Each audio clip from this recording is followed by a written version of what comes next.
नमस्कार दर्शकों, स्वागत है आपका हमारे आज की इस विशेष डिबेट में, जहां हम चर्चा करेंगे एक ऐसे विषय पर जो सदियों से ज्ञान और जिज्ञासा का केंद्र रहा है, गीता जी के अनसुलझे रहस्य। कौन है गीता ज्ञानदाता? किसकी शरण में जाने से पूर्ण मोक्ष संभव है? क्या गीता केवल एक धार्मिक ग्रंथ है या इसमें छिपे हैं सृष्टि के सबसे गहरे रहस्य? क्या यह केवल युद्ध क्षेत्र की बातें करती है या यह हर व्यक्ति के जीवन का मार्गदर्शन करने वाली संजीवनी है? आज इस मंच के माध्यम से गीता जी के रहस्यों को उजागर करने के लिए हमारे साथ मौजूद हैं दो विशेष अतिथि जो अपने दृष्टिकोण से इन रहस्यों पर प्रकाश डालेंगे। तो आइए अब इस डिबेट की शुरुआत करते हैं और जानते हैं ऐसा क्या रहस्य लिखा है गीता जी के श्लोकों में, या इसमें छुपा है मानवता के उद्धार का मार्ग। दर्शकों, स्वागत है आप सभी का ऐसे न्यूज चैनल पर। जी हाँ दर्शकों, ऐसे न्यूज चैनल की टीम आज आप पहुंची है सतलोक आश्रम सोजत में और ले आई है आपके लिए एक खास डिबेट। जी हाँ दर्शकों, आज डिबेट होने वाली है गीता जी के अनसुलझे रहस्यों के ऊपर। दर्शकों, आप जैसा कि जानते हैं कि इस डिबेट में मुख्य बात ये होगी कि गीता जी के ऐसे कौन से अनसुलझे रहस्य हैं जिनका हमें पता होना चाहिए। और जैसा कि आप जानते हैं ऐसे न्यूज चैनल का काम है वो सच आपको दिखाना जो आप जानना चाहते हैं। तो दर्शकों, आगे बढ़ने से पहले मैं पूछना चाहूंगी यहाँ मौजूद लोगों से कि क्या आप सभी सनातन धर्म को मानने वाले लोग हैं? जी, तो यहाँ सभी सनातन धर्म को मानने वाले लोगों से एक सवाल और ये है कि आप कौन से सदग्रंथों को मान्यता देते हैं? कौन से सदग्रंथ आप मानते हैं? गीता जी, वेद, पुराण, शास्त्र, हमारे जो भी धर्म गुरु बताते हैं वो सारे। जी, तो इनका कहना है गीता जी वेद शास्त्रों को ये मानते हैं। तो एक सवाल और, क्या गीता जी में बताया गया हर उपदेश, हर श्लोक आपके लिए मान्य है? जी बिल्कुल मान्य। तो दर्शकों, डिबेट को आगे बढ़ाने से पहले मैं कुछ भूमिका आपको कहना चाहूंगी यहाँ कि इस विषय के ऊपर मंथन की आखिर जरूरत क्यों पड़ी, क्यों हमें आज गीता जी के अनसुलझे रहस्यों पर डिबेट करने की वजह हुई। इसका मुख्य उद्देश्य ये रहा कि हमारा एक सनातन धर्म है, एक सनातन धर्म होने के बावजूद भी गीता जी का हवाला देते हुए क्यों अलग अलग पूजा, साधना, आचरण ये सारे अलग अलग कैसे हैं, अलग अलग क्यों है? जब हमारे पास गीता एक है और हमारा सनातन धर्म एक है, तो आखिर क्यों गीता जी का हवाला देकर अलग अलग पूजा आचरण किया जाता है? तो इन्हीं सवालों का जवाब आज हम जानेंगे कि क्यों है ये ऐसा, क्यों अलग अलग भक्ति विधि अपनाई जा रही है। तो मुख्य उद्देश्य हमारा ये रहा डिबेट का, इन्हीं सवालों को हम आज पर्दा उठाएंगे।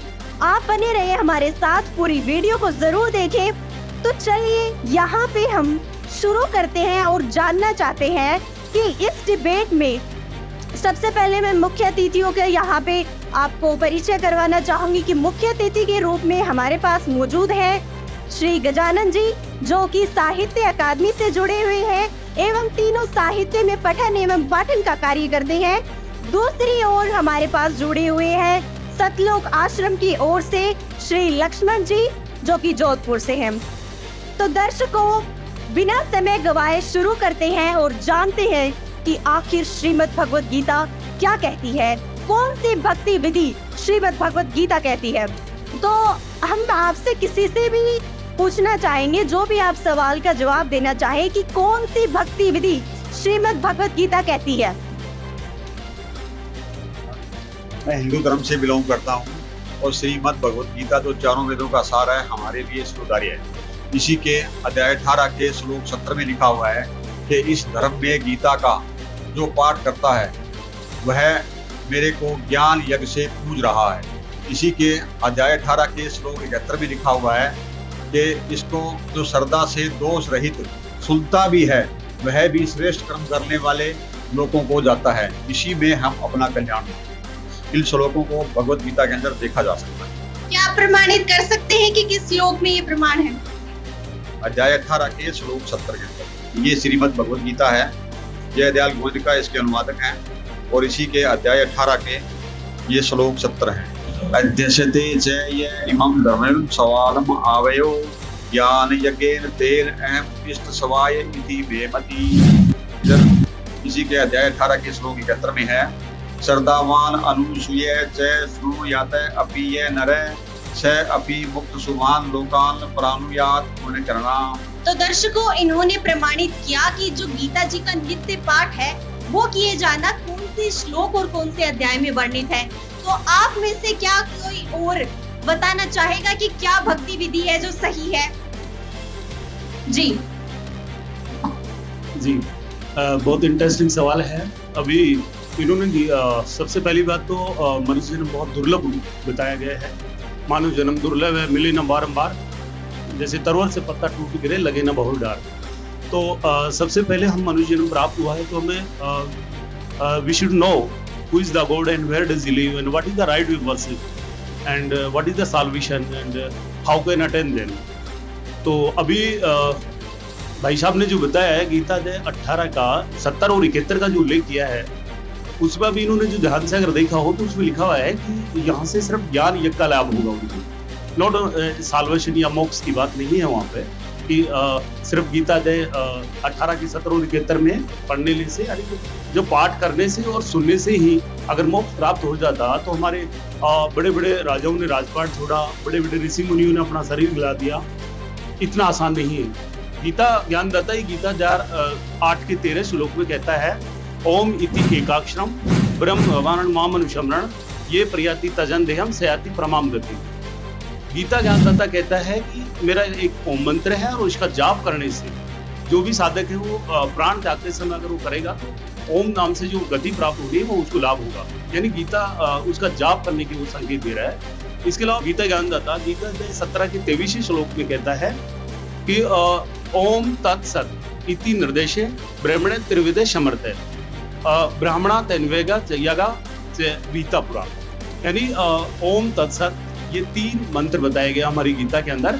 अब आप जो गीता ज्ञानदाता ये 3 जो मंत्र बताए हैं इसमें 3 ओम मंत्र है ब्रह्म का, और ओम के बाद तत् जो मंत्र है ये है पर ब्रह्म का, और जो सत मंत्र है वो है पूर्ण ब्रह्म का।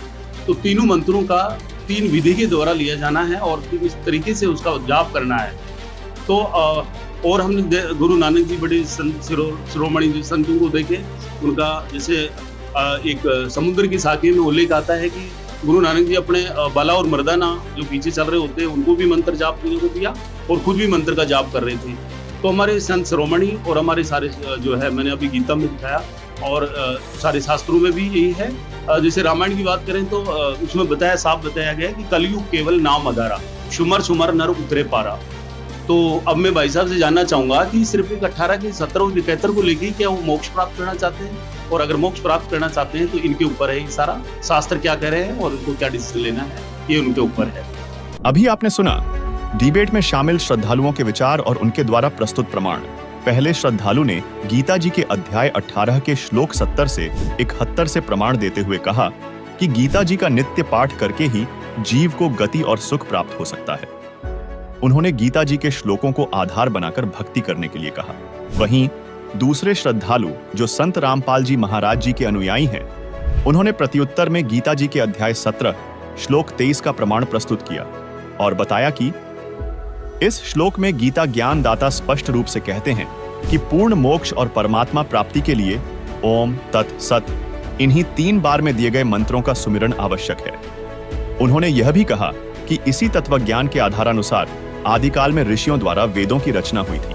अब सवाल यह उठता है, गीता जी का ज्ञानदाता मोक्षदायक नहीं है तो वह किस पूर्ण परमात्मा की तरफ जाने के लिए इशारा कर रहे हैं? आइए अब हम सुनते हैं संत रामपाल जी महाराज जी का सत्संग, जहां वे गीता जी के इन अनसुलझे रहस्यों को तत्व ज्ञान के आधार से स्पष्ट रूप से समझाएंगे। गुरु बिन काहु न पाया ज्ञान, जो थोथा भूषण मूड किसाना। गुरु बिन वेद पढ़े जो प्राणी, समझ न सारे रहे अज्ञानी। ये सारे ज्ञानी थे। सुर नर मुनि जन 33 करोड़ी, बंदे सभी काल की डोरी। ये 33 करोड़ देवता, ये सुर मुनि ऋषि महर्षि कहते हैं सारे काल की डोरी का बंधे रहते। और ये जितने भी आज तक के आचार्य शंकराचार्य हमारे हुए हैं धर्मगुरु, इनसे पूछिएगा कि गीता अध्याय नंबर 18 के श्लोक नंबर 62 में गीता ज्ञानदाता अपने से अन्य किस परमेश्वर की शरण में जाने को कह रहा? तो ये क्या हमें मीठी गोली दिया करते थे? अपने ही बारे में कह रहे श्री कृष्ण ही सब, श्री कृष्ण से ऊपर कोई भगवान नहीं, स्वयं कृष्ण भगवान, स्वयं भगवान श्री कृष्ण भगवान स्वयं, ये सब कुछ अपने बारे में कह रहे। इनमें अकल है कोई? और आज तक ये हमें मूर्ख बना रहे थे। श्रीमद् भगवत गीता अध्याय नंबर 18 और अंतिम अध्याय है ये। अंतिम अध्याय के ये लास्ट के अंतिम ही मंत्र हैं। श्रीमद् भगवत गीता अध्याय नंबर 18 के श्लोक 61 से लेकर और 66 तक निर्णय हो गया। गीता ज्ञानदाता कहता है कि वो परमात्मा सभी प्राणियों को कर्मानुसार यंत्र के द्वारा, यंत्र की तरह चलाता, घुमाता है। फिर बता 18वें अध्याय के 62वें श्लोक में कि अर्जुन तू सर्वभाव से उस परमेश्वर की शरण में जा, उसकी कृपा से तू, उसी परमेश्वर की कृपा से तू परम शांति को और सनातन परम धाम को प्राप्त होगा। अब पीछे सारा निर्णय दे ही दिया कि मेरा भी जन्म मृत्यु है, तेरा भी जन्म मृत्यु है, मेरी साधना करेगा। 8वें अध्याय के 13वें श्लोक में बता दिया। मेरा एक ओम मंत्र है।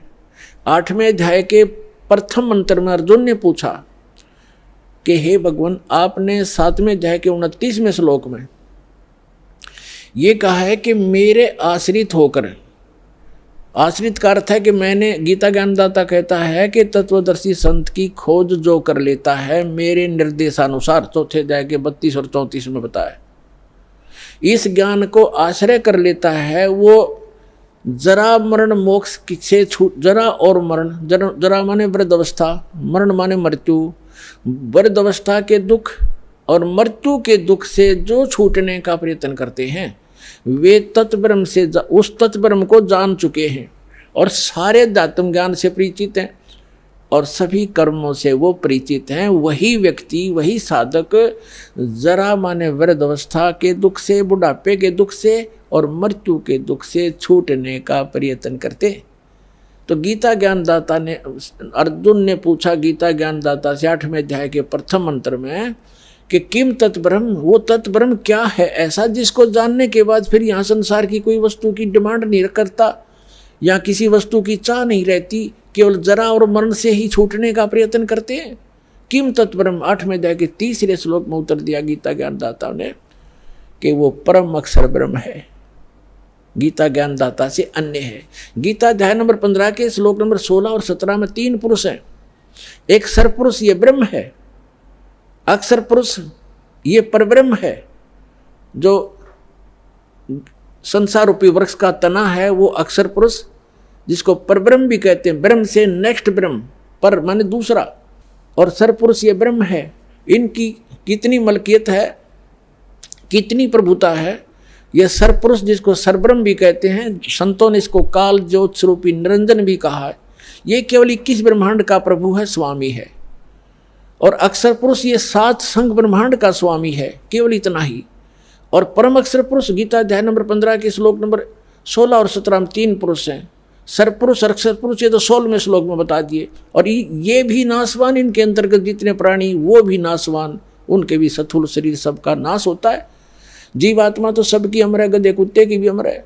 फिर 17वें श्लोक में गया 15वें अध्याय के कि उत्तम पुरुष है तू अन्य परमात्मा इति उदाहरत है, ये लोक तरम अविश्य विवर्ती अवैश्वर है।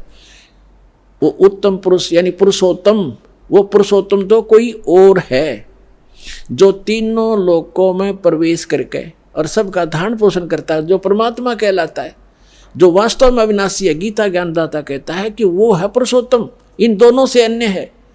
अब यहाँ पुण्यात्माओं 15वें अध्याय के 18वें श्लोक में ये विचलित कर देंगे अज्ञानी आपको। ये कहेंगे कि परमात्मा खुद कह रहा गीता ज्ञानदाता कि मैं लोक वेद में पुरुषोत्तम प्रसिद्ध हूँ। वो यहाँ ये कहना चाहता है कि मेरे अंतर्गत जितने भी प्राणी आते हैं 21 ब्रह्मांड में, उनसे मैं उत्तम हूँ, उनसे श्रेष्ठ हूँ, उनसे हर तरह से मैं उच्च हूँ, शक्ति में भी ऊंच हूँ। जैसे गीता अध्याय नंबर 7 के श्लोक नंबर 1 से लेकर 10 तक ये स्पष्ट कहता है, बलवानों का बल में हूँ, बुद्धिमानों की बुद्धि में हूँ। तो ये जो इसके अंतर्गत है उन पर लागू है। ये कहता है इस लोक वेद में, लोक वेद माने दंत कथा, सुने सुनाए ज्ञान के आधार से जो इस लोक में चल रहा है, जो ज्ञान, उसके आधार से मैं पुरुषोत्तम प्रसिद्ध हो रहा हूँ, इसलिए क्योंकि मैं मेरे अंतर्गत जितने प्राणी हैं उनसे श्रेष्ठ हूँ। लेकिन 15वें अध्याय के 17वें श्लोक में इसने स्पष्ट ही कर दिया कि उत्तम पुरुष है तो अन्य, उत्तम पुरुष माने पुरुषोत्तम, वो तो कोई और है, और उसको तत्वदर्शी संत बताएंगे। और वो तीनों लोकों में प्रवेश करके सबका धारण पोषण करता है, वो अविनाशी भगवान है, अपना जन्म मृत्यु बताता है, और वास्तव में वो परमात्मा कहलाता है। परमात्मा का अर्थ होता है श्रेष्ठ आत्मा, जो दुख नहीं देवा, केवल सुख सुख देता है। तो ये सुख सागर है परमात्मा। कबीर जी अमर पुरुष, सतपुरुष, परम अक्षर पुरुष। तो यहाँ गीता अध्याय नंबर 8 के श्लोक नंबर 5 और 7 में गीता ज्ञानदाता कहता है कि मेरी साधना कर। 8वें अध्याय के 13वें श्लोक में इसने बता दिया मेरा तो ओम अक्षर है, ओम एक अक्षर है, नथिंग एल्स। और इसकी भक्ति करने से ओम से मिलने वाली परम गति मिलेगी।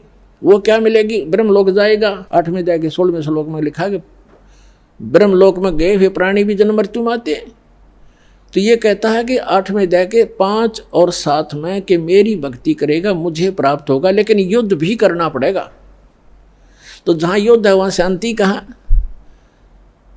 अब फिर ये बताता है 17वें अध्याय के 23वें श्लोक में कहा कि सच्चिदानंद घन ब्रह्म यानी परम अक्षर ब्रह्म के पाने का 3 मंत्र का जाप है। ओम तत्सत, ओम तो सरपुरुष का, तत् और सत ये सांकेतिक, इस दास के अतिरिक्त इस विश्व में किसी के पास ये मंत्र नहीं है।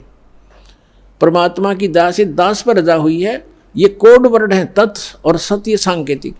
तत् है ये सांकेतिक शब्द है, ये अक्षर पुरुष का है, और सत भी सांकेतिक है, ये परम अक्षर पुरुष यानी परम अक्षर ब्रह्म का है। तो यहां स्पष्ट कर दिया कि उस परम अक्षर ब्रह्म के प्राप्ति के लिए 3 मंत्र के जाप की साधना करनी है आपने। साधना अन्य वस्तु होती है, पूजा अन्य होती है। जैसे हमारा इष्ट है जल, हमने जल प्राप्त करना, जल का पता लग गया पृथ्वी के अंदर है, तो हैंड पंप लगाना पड़ता है।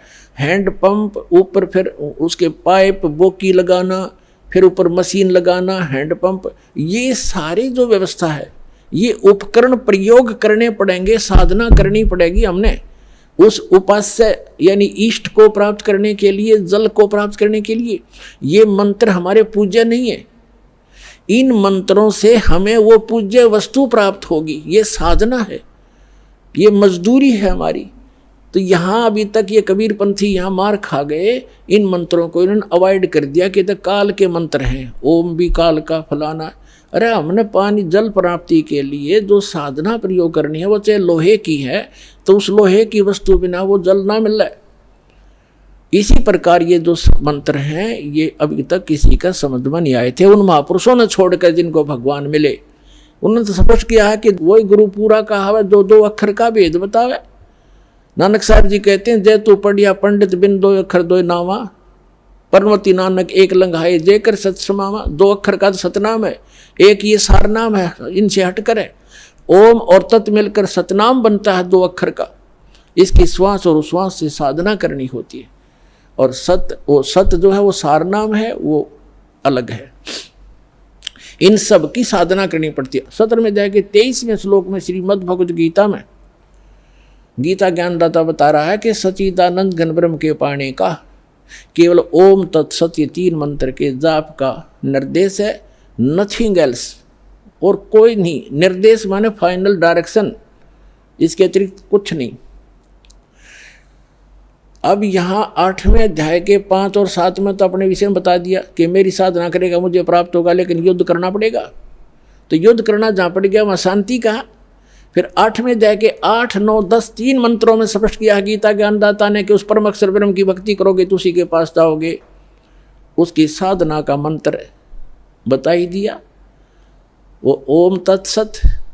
तत् और सत ये सांकेतिक है, ये खुद नहीं जानता गीता ज्ञानदाता।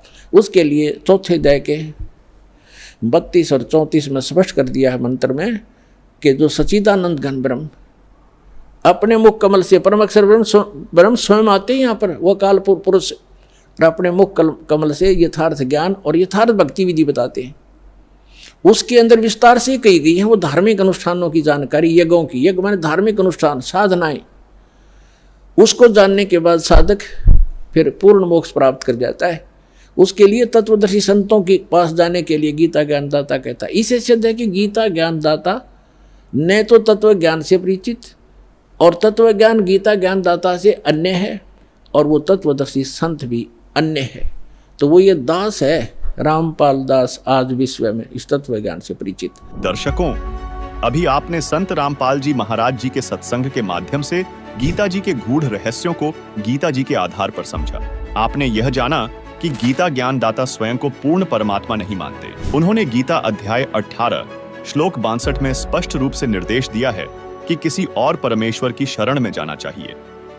केवल उसी पूर्ण परमात्मा की शरण में जाने से ही सुख, शांति और पूर्ण मोक्ष संभव है। साथ ही गीता अध्याय 15 और अध्याय 8 के श्लोकों के माध्यम से यह भी प्रमाणित हुआ कि पुरुषोत्तम अर्थात परम अक्षर ब्रह्म ही पूर्ण मोक्ष का मार्गदर्शक है। अब सवाल यह उठता है, क्या गीता जी का यह तत्वज्ञान हमारी साधना को सही दिशा प्रदान करता है? और क्या यह मानवता को पूर्ण मोक्ष और सनातन शांति का मार्ग दिखाने में सक्षम है? तो दर्शकों, गीता जी के इन अनसुलझे रहस्यों को समझने के बाद यह पूर्ण रूप से स्पष्ट हो जाता है कि पूर्ण मोक्ष की प्राप्ति केवल तत्वदर्शी संत की शरण में जाकर ही संभव है।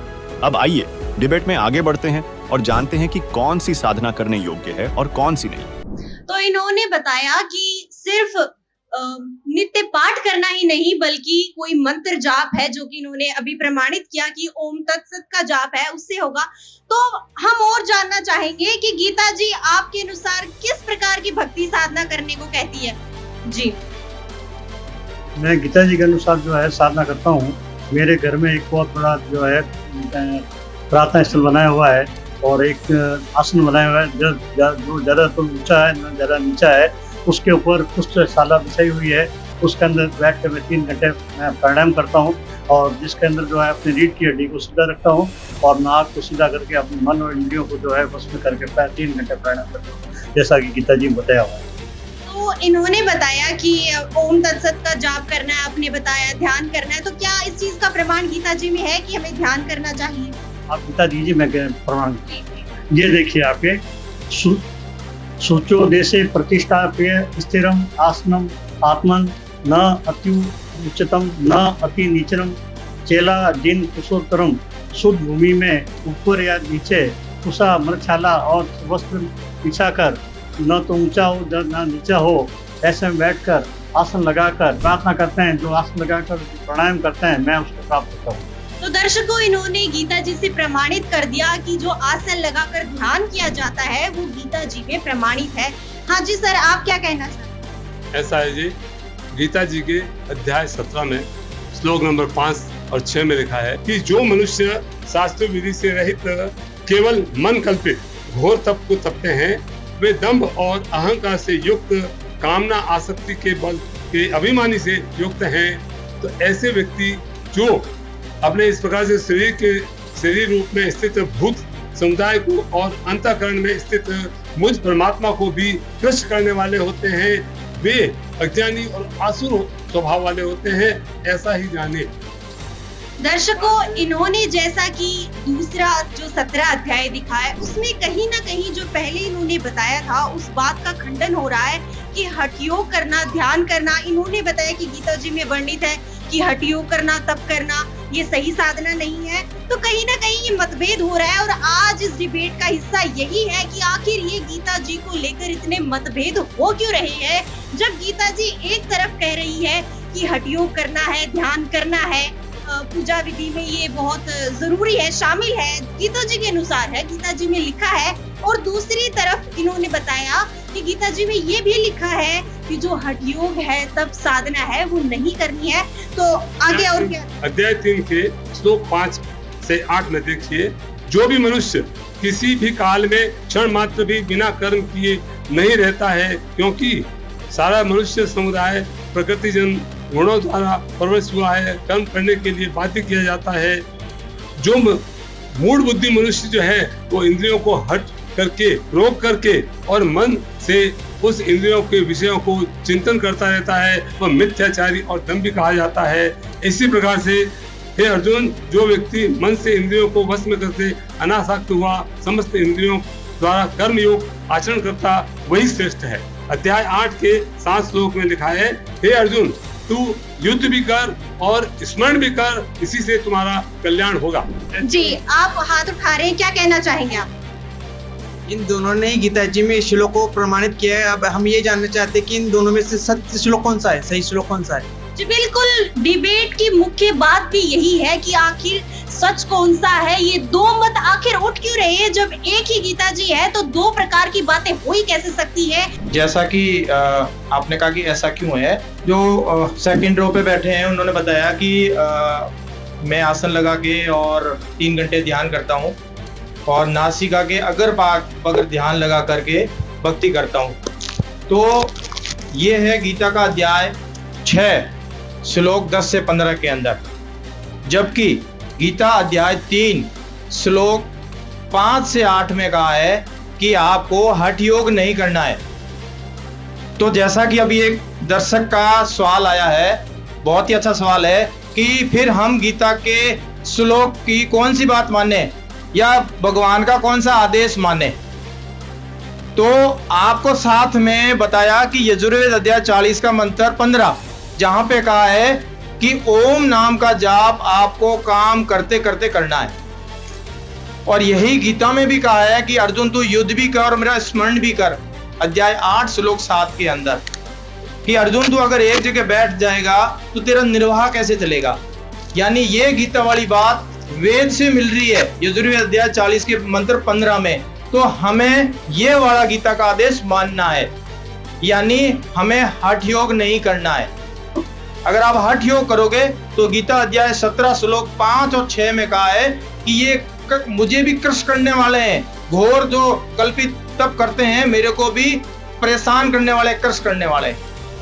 तो आपको हठ योग नहीं करना है, आपको काम करते करते जो गीता के अंदर मंत्र बताए हैं उनका जाप करना है आपको। दर्शकों, जैसा कि अभी आपने डिबेट में शामिल श्रद्धालुओं के विचार और उनके द्वारा प्रस्तुत प्रमाण सुने। पहले श्रद्धालु ने गीता अध्याय 6 के श्लोक 11 और 12 का हवाला देकर बताया कि एक विशेष मृगशाला आसन पर बैठकर ध्यान और हठ योग करना श्रेष्ठ साधना है। उनके अनुसार शांत मन से इंद्रियों पर नियंत्रण कर साधना करना और ध्यान लगाना ही श्रेष्ठ है। वहीं दूसरे श्रद्धालु जो संत रामपाल जी महाराज जी के अनुयायी हैं, उन्होंने गीता के विभिन्न अध्यायों से प्रमाण प्रस्तुत किए। गीता अध्याय 17 के श्लोक 5 के आधार पर उन्होंने कहा कि जो व्यक्ति शास्त्र विधि त्याग कर मनमाना आचरण करता है उसे पाखंडी कहा गया है। और अध्याय 17 के श्लोक 6 में यह भी बताया गया है कि शरीर में रहने वाले प्राणियों के मुखिया ब्रह्मा, विष्णु, शिव, गणेश, प्रकृति और स्वयं गीता ज्ञानदाता तथा शरीर के हृदय कमल में स्थित पूर्ण परमात्मा को परेशान करने वाले अज्ञानी और राक्षसी स्वभाव वाले कहे गए हैं। उन्होंने यह भी समझाया कि गीता अध्याय 3 और अध्याय 8 के श्लोकों के अनुसार केवल शास्त्र विधि अनुसार भक्ति करना ही सही साधना है। इसके साथ ही उन्होंने हठ योग जैसी साधनाओं को अस्वीकार करते हुए कर्मयोग और शास्त्रानुसार भक्ति को श्रेष्ठ साधना के रूप में व्याख्यायित किया। साथ ही सतलोक आश्रम के प्रतिनिधि लक्ष्मण जी ने यजुर्वेद अध्याय 40 श्लोक 15 का प्रमाण दिया, जिसमें ओम जाप का निर्देश है। गीता जी में भी कहा गया है कि ओम नाम का जप करने से जीव ब्रह्म की प्राप्ति करेगा और ब्रह्मलोक में जाएगा। गीता अध्याय 8 श्लोक 7 के आधार पर उन्होंने बताया कि आसन लगाकर योग साधना से निर्वाह नहीं होगा। इसी के साथ गीता अध्याय 17 श्लोक 5 में कहा गया है कि शास्त्र विधि छोड़कर मनमानी साधना करने वाले पाखंडी और अभिमानी होते हैं। साथ ही गीता जी के अध्याय 17 श्लोक 6 में इसे विस्तार से समझाते हुए कहा गया है कि ऐसे लोग जो जीव और परमात्मा को कष्ट पहुंचाते हैं राक्षसी स्वभाव वाले माने जाते हैं। इसलिए कहा गया है कि गीता जी के अनुसार ही भक्ति करनी चाहिए और मंत्र जाप करने चाहिए। इसके लिए गीता ही आधार है। अब सवाल यह उठता है, क्या गीता जी के शास्त्र विधान अनुसार की गई साधना ही मानवता के उद्धार का एकमात्र मार्ग है? क्या गीता जी में बताए गए शास्त्र विधि के अतिरिक्त अन्य साधनाओं से मोक्ष संभव है? आइए अब डिबेट को आगे बढ़ाते हैं और जानते हैं कि शास्त्र विधि अनुसार साधना का सही मार्ग कौन सा है और गीता जी में इसके क्या प्रमाण हैं। इस प्रकार जो शास्त्र गीता जी में जो ज्ञान है, अब देखिएगा श्रीमद् भगवत गीता, ये श्रीमद् भगवत गीता 3 अध्याय अथ तृतीय हो जाएगी। इसमें प्रथम मंत्र में कहा है, अर्जुन ने पूछा, हे जनार्दन, यदि आपको कर्म की अपेक्षा ज्ञान श्रेष्ठ मान्य है तो फिर हे केशव, मुझे भयंकर कर्मों में क्यों लगाते हैं, मुझे युद्ध के लिए क्यों प्रेरित कर रहे हो। अब यहां ये क्या कहता है, दो में अर्जुन कहता है कि मिले हुए से वचनों से, आपके ये दोगले से वचनों से मेरी बुद्धि को, आप मिले हुए से वचनों से मेरी बुद्धि को मानो मोहित कर रहे हैं। उस एक बात को निश्चय करके कहिए जिससे मैं कल्याण को प्राप्त हूं। अब यहां श्री भगवान बोले,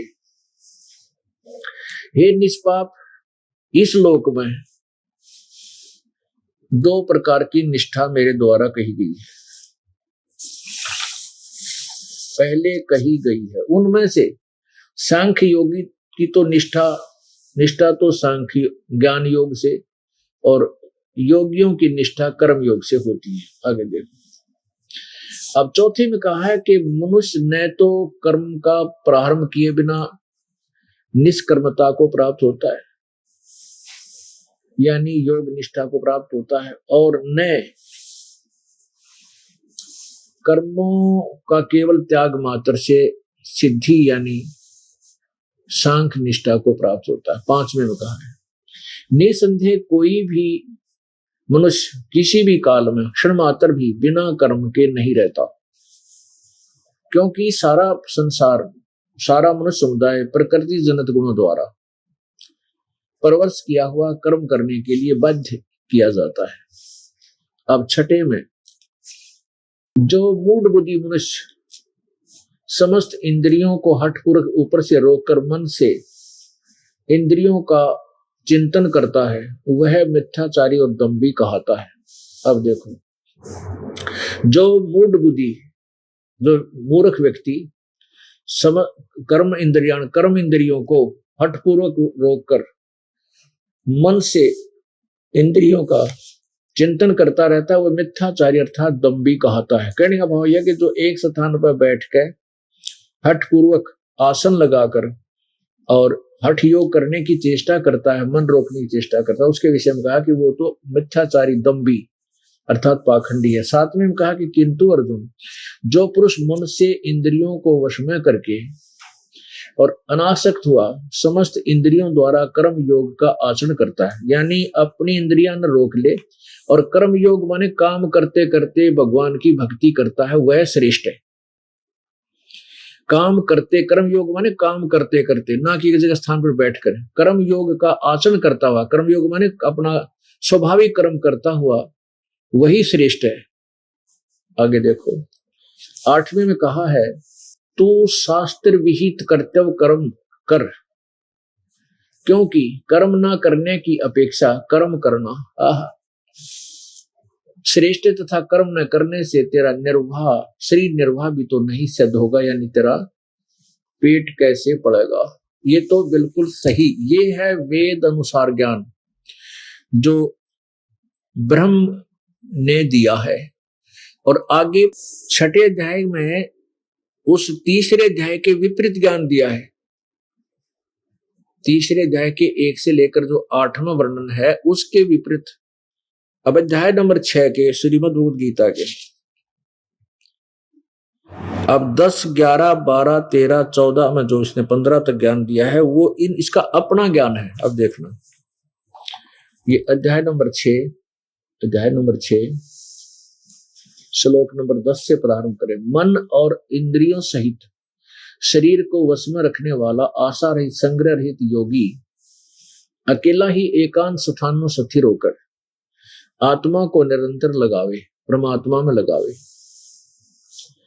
और शुद्ध भूमि में जिसके ऊपर कर्म से कुशा, मृग छाला और वस्त्र बिछे हैं, न बहुत ऊंचा और न बहुत नीचा, ऐसे अपने आसन को स्थिर करके उस आसन पर बैठकर चित्त और इंद्रियों की क्रियाओं को वश में रखते हुए मन को एकाग्र करके अंतःकरण की शुद्धि के लिए योग का अभ्यास करें। 13वें में कहा कि काया, सिर और गले को समान अचल धारण करके और शिथिल होकर अपनी नासाग्रे यानी नासिका के अग्रभाग पर, नाक के अगले हिस्से पर दृष्टि जमाकर दिशाओं को न देखता हुआ ब्रह्मचारी के व्रत में स्थित भय रहित भली भांति शांत अंतःकरण वाला सावधान योगी मन को रोक कर मुझ में चित्त वाला मेरे प्राण होकर स्थित हुआ है। वश में किए हुए मन वाला योगी इस प्रकार आत्मा को निरंतर सदा निरंतर मुझ परमेश्वर स्वरूप लगाता हुआ मुझ में रहने वाली परमानंद की पराकाष्ठ निर्वाण परमाम शांति को प्राप्त होता है। अब यहां देखो, अब निर्वाण परमाम का अर्थ परमानंद की पराकाष्ठ रूप शांति को प्राप्त होता है। निर्वाण परमाम, इसका वास्तविक अर्थ तो ये समझना चाहिए कि ये शांति जो इस ब्रह्म की साधना से प्राप्त होती है, जो ब्रह्म की साधना से जो शांति, ये कह रहा है मेरी साधना ऐसे करे और उससे निर्वाण प्रमाम शांति को प्राप्त होता है। निर्वाण प्रमाम का अर्थ होता है, निर्वाण माने मृत्यु, मोक्ष यानी बिल्कुल समाप्त हो जाना, खत्म हो जाना। और अब यदि इस शांति को सर्वश्रेष्ठ माने तो ये गीता ज्ञानदाता 18वें अध्याय के 62वें श्लोक में कहता है कि अर्जुन, तू सर्वभाव से उस परमेश्वर की शरण में जा जिसकी कृपा से तू परम शांति और शाश्वत स्थान अर्थात शाश्वतम स्थानम यानी सदा रहने वाले सनातन परम धाम अर्थात सत्यलोक को प्राप्त होगा। तो इससे सिद्ध है कि ये जो दो तरह का ज्ञान है, ये काल ने अपने अटकल लगाई है अपने तक सीमित रखने के लिए, और उस परमात्मा की शरण में जाने के लिए छोड़ दिया चौथे अध्याय के 34वें श्लोक में कि उन तत्वदर्शी संतों से उस तत्व ज्ञान को प्राप्त कर जो चौथे अध्याय के 32वें श्लोक में लिखा है कि वो सच्चिदानंद घन की वाणी में ब्रह्मणे मुखे, ब्रह्मणे माने अनुवादकर्ताओं ने वेद वाणी लिख दी, नहीं, ब्रह्मणे मुखे का अर्थ है सच्चिदानंद घन की वाणी में, क्योंकि 17वें अध्याय के 23वें श्लोक में ब्रह्मणे का अर्थ खुद इन्होंने सच्चिदानंद घन परमात्मा किया है। तो यहाँ सच्चिदानंद घन परमात्मा की वाणी में विस्तार से लिखा वो तत्व ज्ञान पूर्ण परमेश्वर के पाने का, तो उस ज्ञान को तत्वदर्शी संतों के लिए छोड़ दिया। इसलिए इस काल ने अपने यहाँ उलझाए रखने के लिए अपने सत्र का ज्ञान और अपना भी विधान अलग से वेदों के विरुद्ध भी बताया है और वेदों अनुसार भी बताया है। 8वें अध्याय के इस 5वें श्लोक में गीता ज्ञान दाता अपने विषय में कहता है कि जो व्यक्ति अंत काल में भी मुझको ही स्मरण करता हुआ शरीर को त्याग कर जाता है वह मद भावम याति, वह मेरे भाव में को प्राप्त होता है, मेरे भाव में भावित रहता है। इसका अर्थ तो ये है, इन्होंने कहा मेरे साक्षात स्वरूप को प्राप्त होता है, ये स्वरूप नहीं बनता। इसका अर्थ वह मेरे भाव में भावित रहता भावित हो जाता है, इसमें कोई संशय नहीं। यानी जो जिसमें भावित रहेगा उसी को प्राप्त होगा। अब 6 में एक बताया कि ये नियम है कि हे कुंती पुत्र, अंत काल में जिस भी भाव को स्मरण करता हुआ शरीर का परित्याग त्याग करता है उसको ही प्राप्त होता है, वह सदा उसी भाव से भावित रहता है। यह देखो, वह भाव भावती, वह तत्भाव भावती, वो उसी भाव में भावित रहता है। यानी जिस इष्ट में आस्था होगी उसी में उसकी भावना बनी रहेगी। 7वें में फिर अपने बारे में बताता है कि इसलिए हे अर्जुन, तू सब समय में मेरा स्मरण कर और युद्ध भी कर। इस प्रकार मुझे अर्पण किए हुए मन बुद्धि से युक्त होकर तू निसंदेह मुझको ही प्राप्त होगा। जैसा कि अभी आपने सुना, संत रामपाल जी महाराज जी ने गीता जी के श्लोकों से प्रमाण प्रस्तुत करते हुए यह स्पष्ट कर दिया कि कि हठपूर्वक आसन लगाकर योग करना शास्त्र विधि के विरुद्ध साधना है। उन्होंने समझाया कि ऐसी साधना करने से किसी भी प्रकार का आध्यात्मिक लाभ नहीं होता है। उन्होंने यह भी कहा कि सुख, शांति और मोक्ष की प्राप्ति केवल शास्त्र आधारित भक्ति से ही संभव है। शास्त्र ही हमारी साधना का आधार होना चाहिए और शास्त्र विधि का पालन किए बिना की गई कोई भी भक्ति व्यर्थ होती है। इसके साथ ही संत रामपाल जी महाराज जी ने गीता जी के अध्याय 3, 6 और 17 के माध्यम से यह प्रमाणित किया कि गीता ज्ञानदाता, जिसे काल भी कहा गया है, ने जीवों को इस ब्रह्मांड में बांधे रखने और भ्रमित करने के लिए गीता जी में 2 प्रकार के ज्ञान का उपदेश दिया है। पहला ज्ञान जो शास्त्र विधि पर आधारित है और जीवों को सच्ची भक्ति और मोक्ष का मार्ग दिखाता है। दूसरा ज्ञान जो जीवों को भ्रमित करके इस ब्रह्मांड में बंधन में रखने के लिए है। इससे यह स्पष्ट होता है कि गीता ज्ञानदाता का उद्देश्य केवल सच्चे भक्तों को मार्गदर्शन देना नहीं है, बल्कि जीवों को शास्त्र विधि अनुसार भक्ति को त्यागने और भ्रमित करने का प्रयास भी है। गीता ज्ञानदाता काल के दोहरे ज्ञान को समझने के लिए केवल तत्वदर्शी संत की शरण में जाना ही उचित है, जो शास्त्र विधि अनुसार भक्ति का सही मार्ग दिखा सके। जो ध्यान करने की बात थी उसे काफी सारे प्रमाणों के साथ खंडित कर दिया है, जैसा कि इन्होंने बताया कि अध्याय 6 के श्लोक 10 से 15 में है, अध्याय नंबर 17 के श्लोक 5 और 6 में, और साथ में इन्होंने यजुर्वेद का हवाला भी दिया है और अध्याय 8 का श्लोक 7 का भी प्रमाणित किया है। तो आगे हम इस डिबेट को बढ़ाना चाहेंगे और जानना चाहेंगे, इन्होंने कहा कि मंत्र विधि जो है वो अपनानी है, हमें हठ योग नहीं करना। तो क्या मंत्र विधि के लिए कोई प्रमाण गीता जी में है? किसका जाप हमें करना है? कौन सा जाप है जो गीता जी प्रमाणित करती है? इस बारे में कौन बताना चाहेंगे? जी सर। जी मैम, देखिए मैं इनसे पूछना चाहूंगा कि गीता जी में गीता अध्याय 8 के श्लोक नंबर 13 में भगवान श्री कृष्ण जी कह रहे हैं कि ओम इति एकाक्षरम ब्रह्म व्याहरण माम अनुस्मरण यह प्रयाति त्यजन देयम सहयाति परमाम गतिम।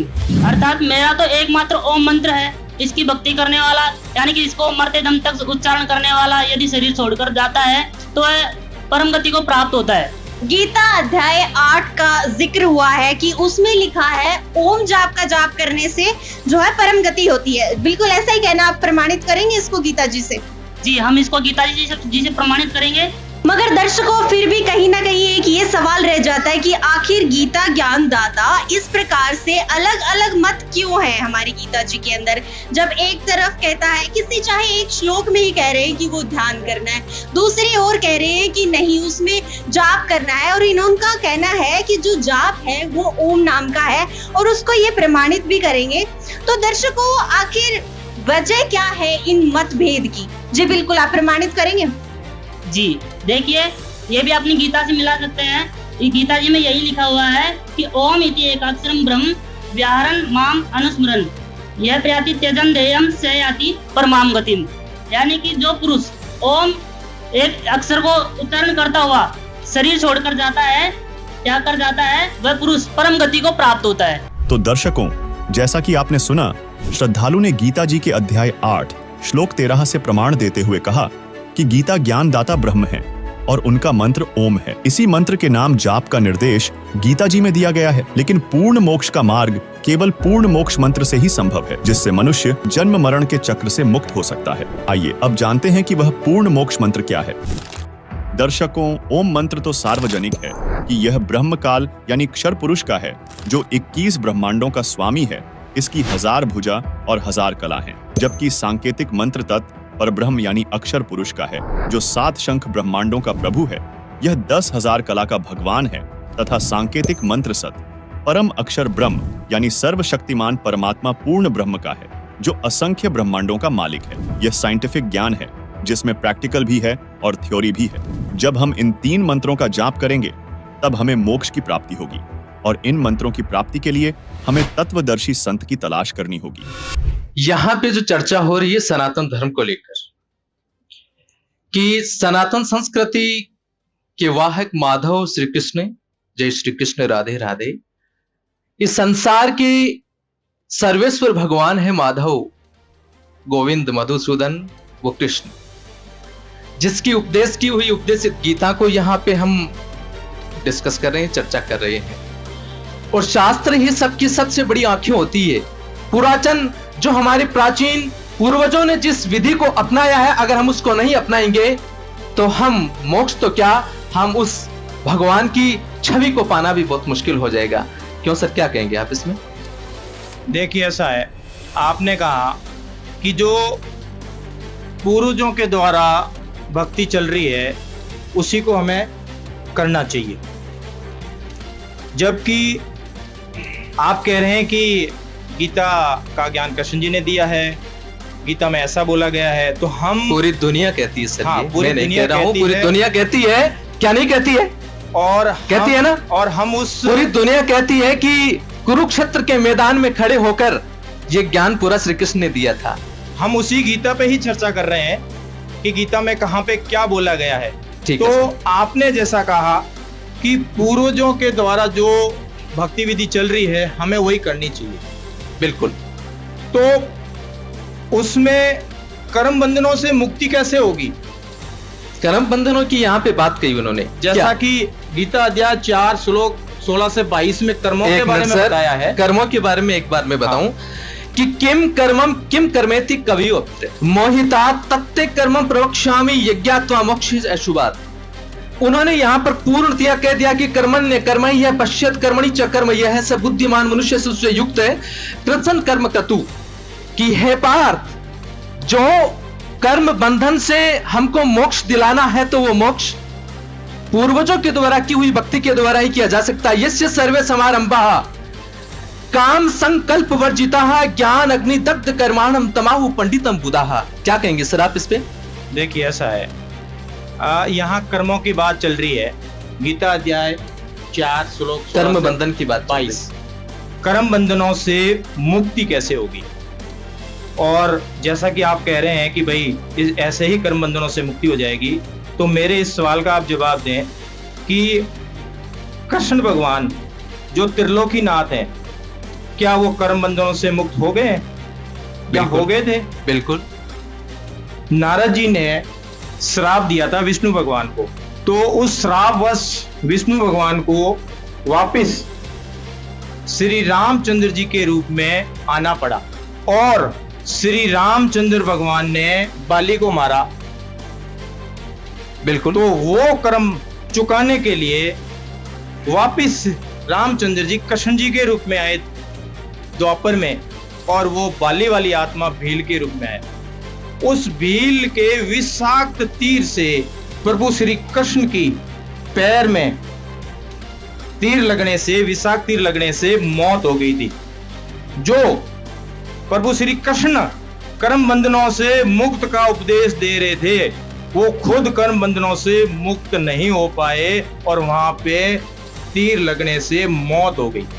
जी बिल्कुल, इनकी बात में पूरा प्रमाण है, बिल्कुल इस बात को नकारा नहीं जा सकता। क्या कहना चाहेंगे जोगिंदर? देखिए मैडम, एक बात कहना चाहूंगा मैं आपको कि माधव ने क्या आगे कुछ कहा है, उसका मैं प्रमाण आपको भी और देता हूं। क्या कि वेदा नाम साम वेदो अस्मि, संसार के सर्वश्रेष्ठ वेदों में मैं सामवेद हूं, ये बात वो कह रहे हैं। और सुनाता हूं, देवानाम अस्मि वासव है, इंद्रियाणाम मनश्चास्मि, भूतानाम अस्मि चेतना। आगे कहते हैं वो, रुद्राणाम संकरश्चास्मि, वित्तशो यक्ष राक्षसम, वसुनाम पावकश्चास्मि, मेरु शिखराणि अहम। मैं मेरु हूं शिखरों में, पुरोधसाच मुख्य महाविधि पार्थ बृहस्पतिम। गुरुओं की बात देव गुरुओं की जाए तो मैं पार्थ बृहस्पति हूं। सेनानीम अहम स्कंद सरसाम अस्मि सागर है, और नदियों की बात की जाए तो मैं उनका स्वामी सागर हूं। महिर्षिणाम भैभुर अहम। अगर सब ऋषियों की बात की जाती तो उसमें विष्णु जी को लात मारने वाली महान ऋषि भृगु की बात करूंगा मैं। गिराम अस्मे क्रम अक्षरम, यज्ञ नाम जप यज्ञ अस्मि, स्थावर नाम हिमालय। यज्ञों की बात की जाए तो मैं उसमें जप यज्ञ हूं, और अगर गिरियों की बात की जाए तो मैं उसमें हिमालय हूं। अर्थात संसार की समस्त शक्तियां, संसार की समस्त शक्तियों का मूल स्थूल अगर कोई है तो वो माधव श्री कृष्ण गोविंद मधुसूदन है। क्या कहेंगे आप? मैं एक बार आपको बीच में बोलना चाहूंगी कि आपने कहा कि श्री कृष्ण जी कर्म बंधन से मुक्त हैं। ये बिल्कुल रिपोर्टर ने बहुत सही चीज पकड़ी। हमारी बात चल रही थी कर्म बंधन से मुक्त होने की, तो जब इनके पास में वो आंसर नहीं आया तो ये दूसरे श्लोक पे आ गए जहाँ पे गीता बोलने वाले भगवान ने अपनी महिमा गई है, तो उसका भी जवाब देंगे आपको। लेकिन कर्मों से बंधन से मुक्त होने की बात आप हमें समझाइए, नहीं तो हम समझाएंगे गीता से ही।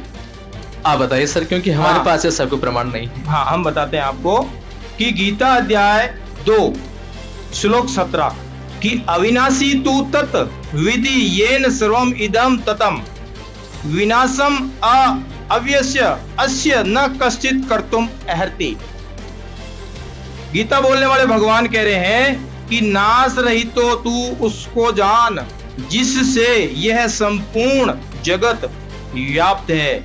इस अविनाशी का विनाश करने में कोई समर्थ नहीं है।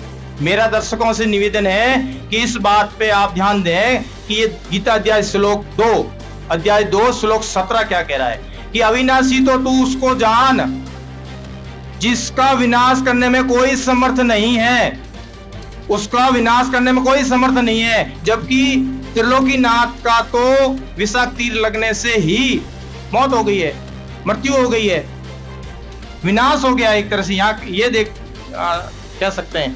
तो फिर इसके लिए क्या करें?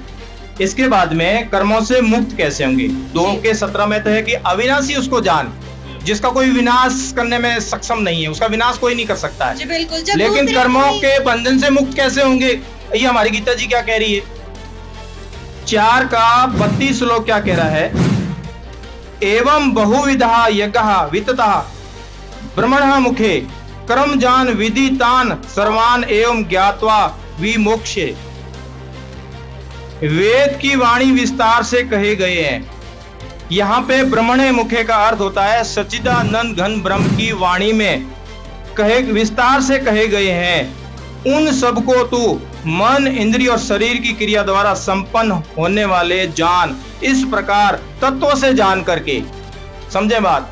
भगवान क्या कह रहा है? तत्वों से जान करके उनके अनुष्ठान द्वारा तू कर्म बंधन से सर्वथा मुक्त हो जाएगा। दर्शकों, इस बात से तो आप भी परिचित हैं कि श्री विष्णु जी ही नारद जी के श्रापवश त्रेतायुग में श्री राम रूप में जन्म लिए और पूरा दुखमय जीवन व्यतीत किया। तो वही द्वापर युग में श्री कृष्ण जी की उपस्थिति में ऋषि दुर्वासा के श्राप से श्री कृष्ण जी का पूरा परिवार व पूरा यादव कुल आपस में लड़कर मर गया। श्री कृष्ण जी उस लड़ाई को रोक नहीं पाए, अपने कुल की रक्षा नहीं कर पाए। विष्णु पुराण में तो यहाँ तक लिखा है कि अंत में श्री कृष्ण ने बचे हुए यादवों को स्वयं मारा था। स्वयं देखिए विष्णु पुराण। ये देखिएगा श्री विष्णु पुराण, ये है श्री विष्णु पुराण और गीता प्रेस गोरखपुर से प्रकाशित है। ये इसके अनुवादक हैं मुनीलाल गुप्त।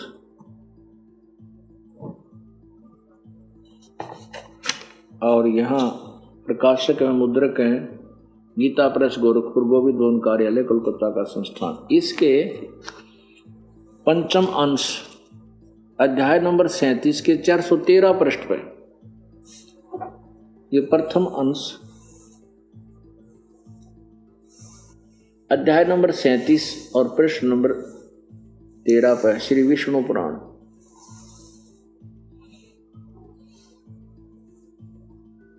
ये द्विज प्रद्युम्न और सांब आदि कृष्ण पुत्र गण, कृतवर्मा सात्यकी और अनिरुद्ध आदि तथा पृथु ये चारों वर्मा, चारों कक्रूर आदि यादवगण एक दूसरे पर एरकारूपी वज्रों से प्रहार करने लगे। जब श्रीहरि ने आपस में लड़ने से रोका तो उन्होंने उन्हें अपने प्रतिपक्ष का सहायक होकर आए हुए समझा और एक दूसरे को मारने लगे। कृष्णचंद्र ने भी कुपित होकर उनका वध करने के लिए मुट्ठी भर सरकंडे उठा लिए। वो मुट्ठी भर सरकंडे लोहे के मूसल हो गए। उन मूसल रूप सरकंडों से श्री कृष्णचंद्र संपूर्ण अतायत यादों को मारने लगे तथा समस्त यादव भी वहां आकर एक दूसरे को मारने लगे। बताओ, वो भगवान ने जालड़न लाग गया, अपने खड़ा हो गया लट्ठम लट्ठा, अपने नाप पर मारन लाग गया। ये सब काल ने नचा रखे इनका नाच भाई। जिसके बाद श्री कृष्ण वृक्ष की ओट में पैर के ऊपर पैर रखकर लेट गए। उस वृक्ष की छोटी छोटी टहनियां चारों ओर लटक रही थीं। उन झुरमुटों में से श्री कृष्ण के पैर में मौजूद पदम ऐसा लग रहा था जैसे किसी मृग की आंख चमक रही हो। शिकारी बालिया ने आव देखा न ताव, उस चमक पर विषाक्त तीर मारा। पैर के तलवे में तीर लगने से श्री कृष्ण की चीख निकली, जिसे सुन बालिया श्री कृष्ण के निकट पहुंचा और अपनी गलती की क्षमा याचना करने लगा। तब श्री कृष्ण ने कहा कि बालिया, तेरा कोई दोष नहीं है। त्रेता युग में तू किष्किंधा का राजा सुग्रीव का भाई बाली था। मैं अयोध्या में रामचंद्र नाम से राजा दशरथ के घर जन्मा था। उस समय मैंने तेरे को वृक्ष की ओट लेकर धोखे से मारा था, जिसका बदला मैं चुकाया हूं। इस तरह श्री कृष्ण की पीड़ादायक मृत्यु हुई। श्री कृष्ण अपनी रक्षा भी नहीं कर सके तथा ऋषि दुर्वासा के श्राप से भी बचाव नहीं कर सके। तो दर्शकों, इन्होंने ब्रह्मणे का जो वेद की वाणी अर्थ किया हुआ है उसको प्रमाणित किया है कि उसका जो सही अर्थ है वो सच्चिदानंद घन ब्रह्म है। तो क्या कहीं और से भी प्रमाणित किया जा सकता है इस बात को? क्योंकि एक जगह पे लिखा है वेद की वाणी, दूसरी जगह पे आपने बता दिया, तो हो सकता है कि वहां त्रुटि हुई हो। सच्चिदानंद घन ब्रह्म की वाणी जो लिखा है, सच्चिदानंद घन ब्रह्म लिखा है, उसमें कहीं त्रुटि हुई हो। क्या किसी और तरीके से आप प्रमाणित कर सकते हैं? कौन बताना चाहेंगे? जी मैडम, ये अध्याय 17 है गीता जी का। इसके 23वें मंत्र में भी परमात्मा का मंत्र बताया गया है, ओम तत्सत त्रिविधे निर्देशे, मतलब पूर्ण परमात्मा का नाम 3 विधि से जाप किया जाता है। उसमें भी एक ब्रह्मण्य शब्द आता है जिसमें सच्चिदानंद घन ब्रह्म किया गया है, वो सब एकदम सही अर्थ बताया गया है। इसी तरह से 4 के 32 में जो ब्रह्मण्य शब्द है उसमें वेद की वाणी किया वो गलत है, जबकि 17 के 23 में बताया गया है वो अर्थ एकदम सही है। इसको गीता से भी प्रूव किया जा सकता है। ये जो यहाँ पे वर्णन कर रहे हैं कि ब्रह्मणे मुखे सच्चिदानंद घन, लेकिन ब्रह्मणे मुखे का अर्थ तो वेद की वाणी होता है, तो यहाँ पे ये अर्थ का अनर्थ करने में फिर कैसे लगे? यही तो हम जानना चाह रहे हैं कि यही तो हम बताना चाह रहे हैं आपको, यही तो बताना चाह रहे हैं। आप देखें गीता अध्याय 4 के 32 में कहा है ब्रह्मणे मुखे, ब्रह्मा के मुख से। यहाँ पे आप खुद ही खंडन कर रहे हैं अब तो ब्रह्म के मुख से। अभी आप कह रहे हैं वेद की वाणी से, अभी कह रहे हैं ब्रह्मा के मुख से। वेद की वाणी से ये आपको खुद को पता नहीं है, आपने संस्कृत में तो ब्रह्मा सच्चिदानंद घन थोड़ी ना है। आप आ जाएं। आप एक तरफ कह रहे हैं कि वेद की वाणी है, दूसरी तरफ ब्रह्म है। आप खुद ही आप कंफ्यूजन में आ रहे हैं कि कौन सा अर्थ है। बताइए क्या कहना चाहेंगे? आप क्या कहना चाहेंगे सर इसमें? गीता अध्याय 4 श्लोक 32 में कहा गया है, एवं बहुविधा यतः विततः ब्रह्मणा मुखे क्रमजान विधिजान सर्वान एवं ज्ञात्वा विमोक्ष्यसे।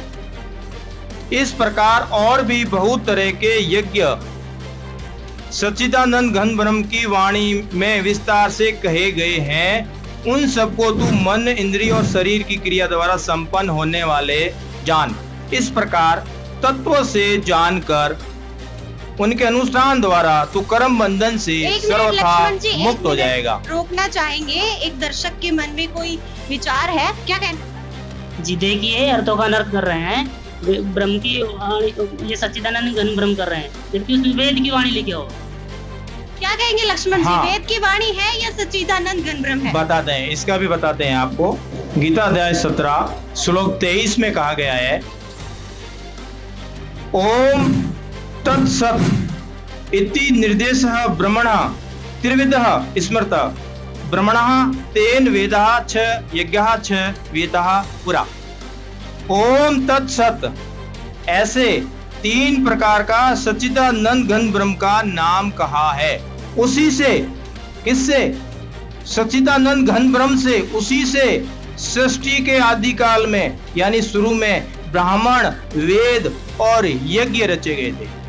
ब्राह्मण, वेद और यज्ञ रचे गए थे, यानी कि वेद भी उस सच्चिदानंद घन ब्रह्म से रचे गए थे। तो वहां वेद की वाणी कैसे आएगा? सच्चिदानंद घन ब्रह्म की वाणी से ही आएगा। और यहाँ पे 17 के 23 श्लोक में सही अर्थ किया हुआ है। अर्थ का अनर्थ हमने तो नहीं किया है, गीता में किया हुआ है। गीता में सही लिखा हुआ है 17 अध्याय के 23वें श्लोक में सच्चिदानंद घन ब्रह्म की वाणी में। क्या कहना चाहेंगे सर? इन्होंने प्रमाणित कर दिया कि सच्चिदानंद घन ब्रह्म है 17 अध्याय के 23वें श्लोक में। क्या कहेंगे सर? देखिए, गीता जी में तो यही लिखा हुआ है कि वेद की वाणी। अब 17 अध्याय का 23वां श्लोक, एक बार आपके हाथ में गीता है, एक बार बताओ 17 अध्याय का 23वां श्लोक में क्या लिखा हुआ है? जी देखिए, इसमें लिखा हुआ है, ओम तत्सत इति निर्देश ब्रह्मण त्रिविध स्मृत ब्राह्मण तेन वेदात यज्ञात विहिता पूरा। इसमें ब्राह्मण का अर्थ लिखा हुआ है ब्राह्मण और वेद तथा यज्ञादि रचे गए, यानी कि इसमें लिखा हुआ है कि सच्चिदानंद घन ब्रह्म का नाम।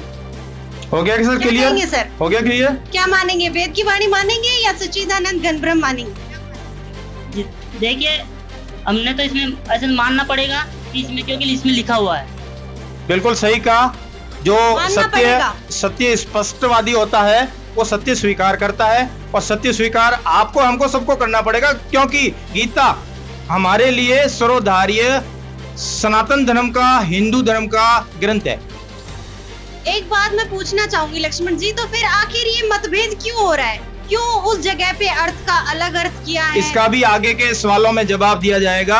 अब हमारी बात चल रही थी कर्मों के बंधन से मुक्त कैसे होंगे, तो फिर गीता के अध्याय 18 के श्लोक 62 में कहा है कि कैमरामैन को कहेंगे एक बार दिखाएं, गीता अध्याय 18 श्लोक 62, तम एवं शरणम गच्छ सर्वभावेन भारत तद प्रसादात प्राम शांतिम स्थानम प्राप्यसि शाश्वतम। आपको फिर याद दिला दूं, गीता अध्याय 8 श्लोक 15 में कहा था अशाश्वतम, और गीता अध्याय 18 के 62 में कहा शाश्वतम, शाश्वत स्थान को। हे भारत सर्व प्रकार से उस परमेश्वर की ही शरण में जा, उस परमेश्वर की शरण में जा। गीता बोलने वाला भगवान कह रहा है कि उस परमेश्वर की शरण में जा, यानी अन्य परमेश्वर की बात कर रहा है, शरण में जा। उस परमात्मा की कृपा से ही परम शांति को, सनातन परम धाम को प्राप्त होगा। शाश्वतम का मतलब होता है सनातन परम धाम को प्राप्त होगा, यानी उसके बाद में तेरी जन्म मृत्यु नहीं होगी, पूर्ण मोक्ष हो जाएगा। कर्मों के बंधन की हमारी बात चल रही थी, तो यहाँ पे गीता अध्याय 18 का 65 श्लोक कह रहा है। क्या कहेंगे? इसके अलावा जो परमात्मा है, सच्चिदानंद घन ब्रह्म है, पूर्ण परमात्मा है, वो पापों का शत्रु है, बंधनों का शत्रु है, और घोर से घोर पाप को भी वो खत्म कर देता है। ये हमारे वेद में लिखा हुआ है। वो पीछे एक बहन बता रही कुछ जी, तो वेद में भी इसमें प्रमाण लिखा हुआ है। यजुर्वेद अध्याय 5 मंत्र 32 में लिखा है। इसका मतलब है कि कबीर ही अंगारी यसी, मतलब पापों का नाश करने वाला, बंभारी यसी, बंधनों से मुक्ति करने वाला, जो अविनाशी है, जो सर्वश्रेष्ठ है। ये हमारे यजुर्वेद अध्याय 5 मंत्र 32 में प्रमाणित है जी।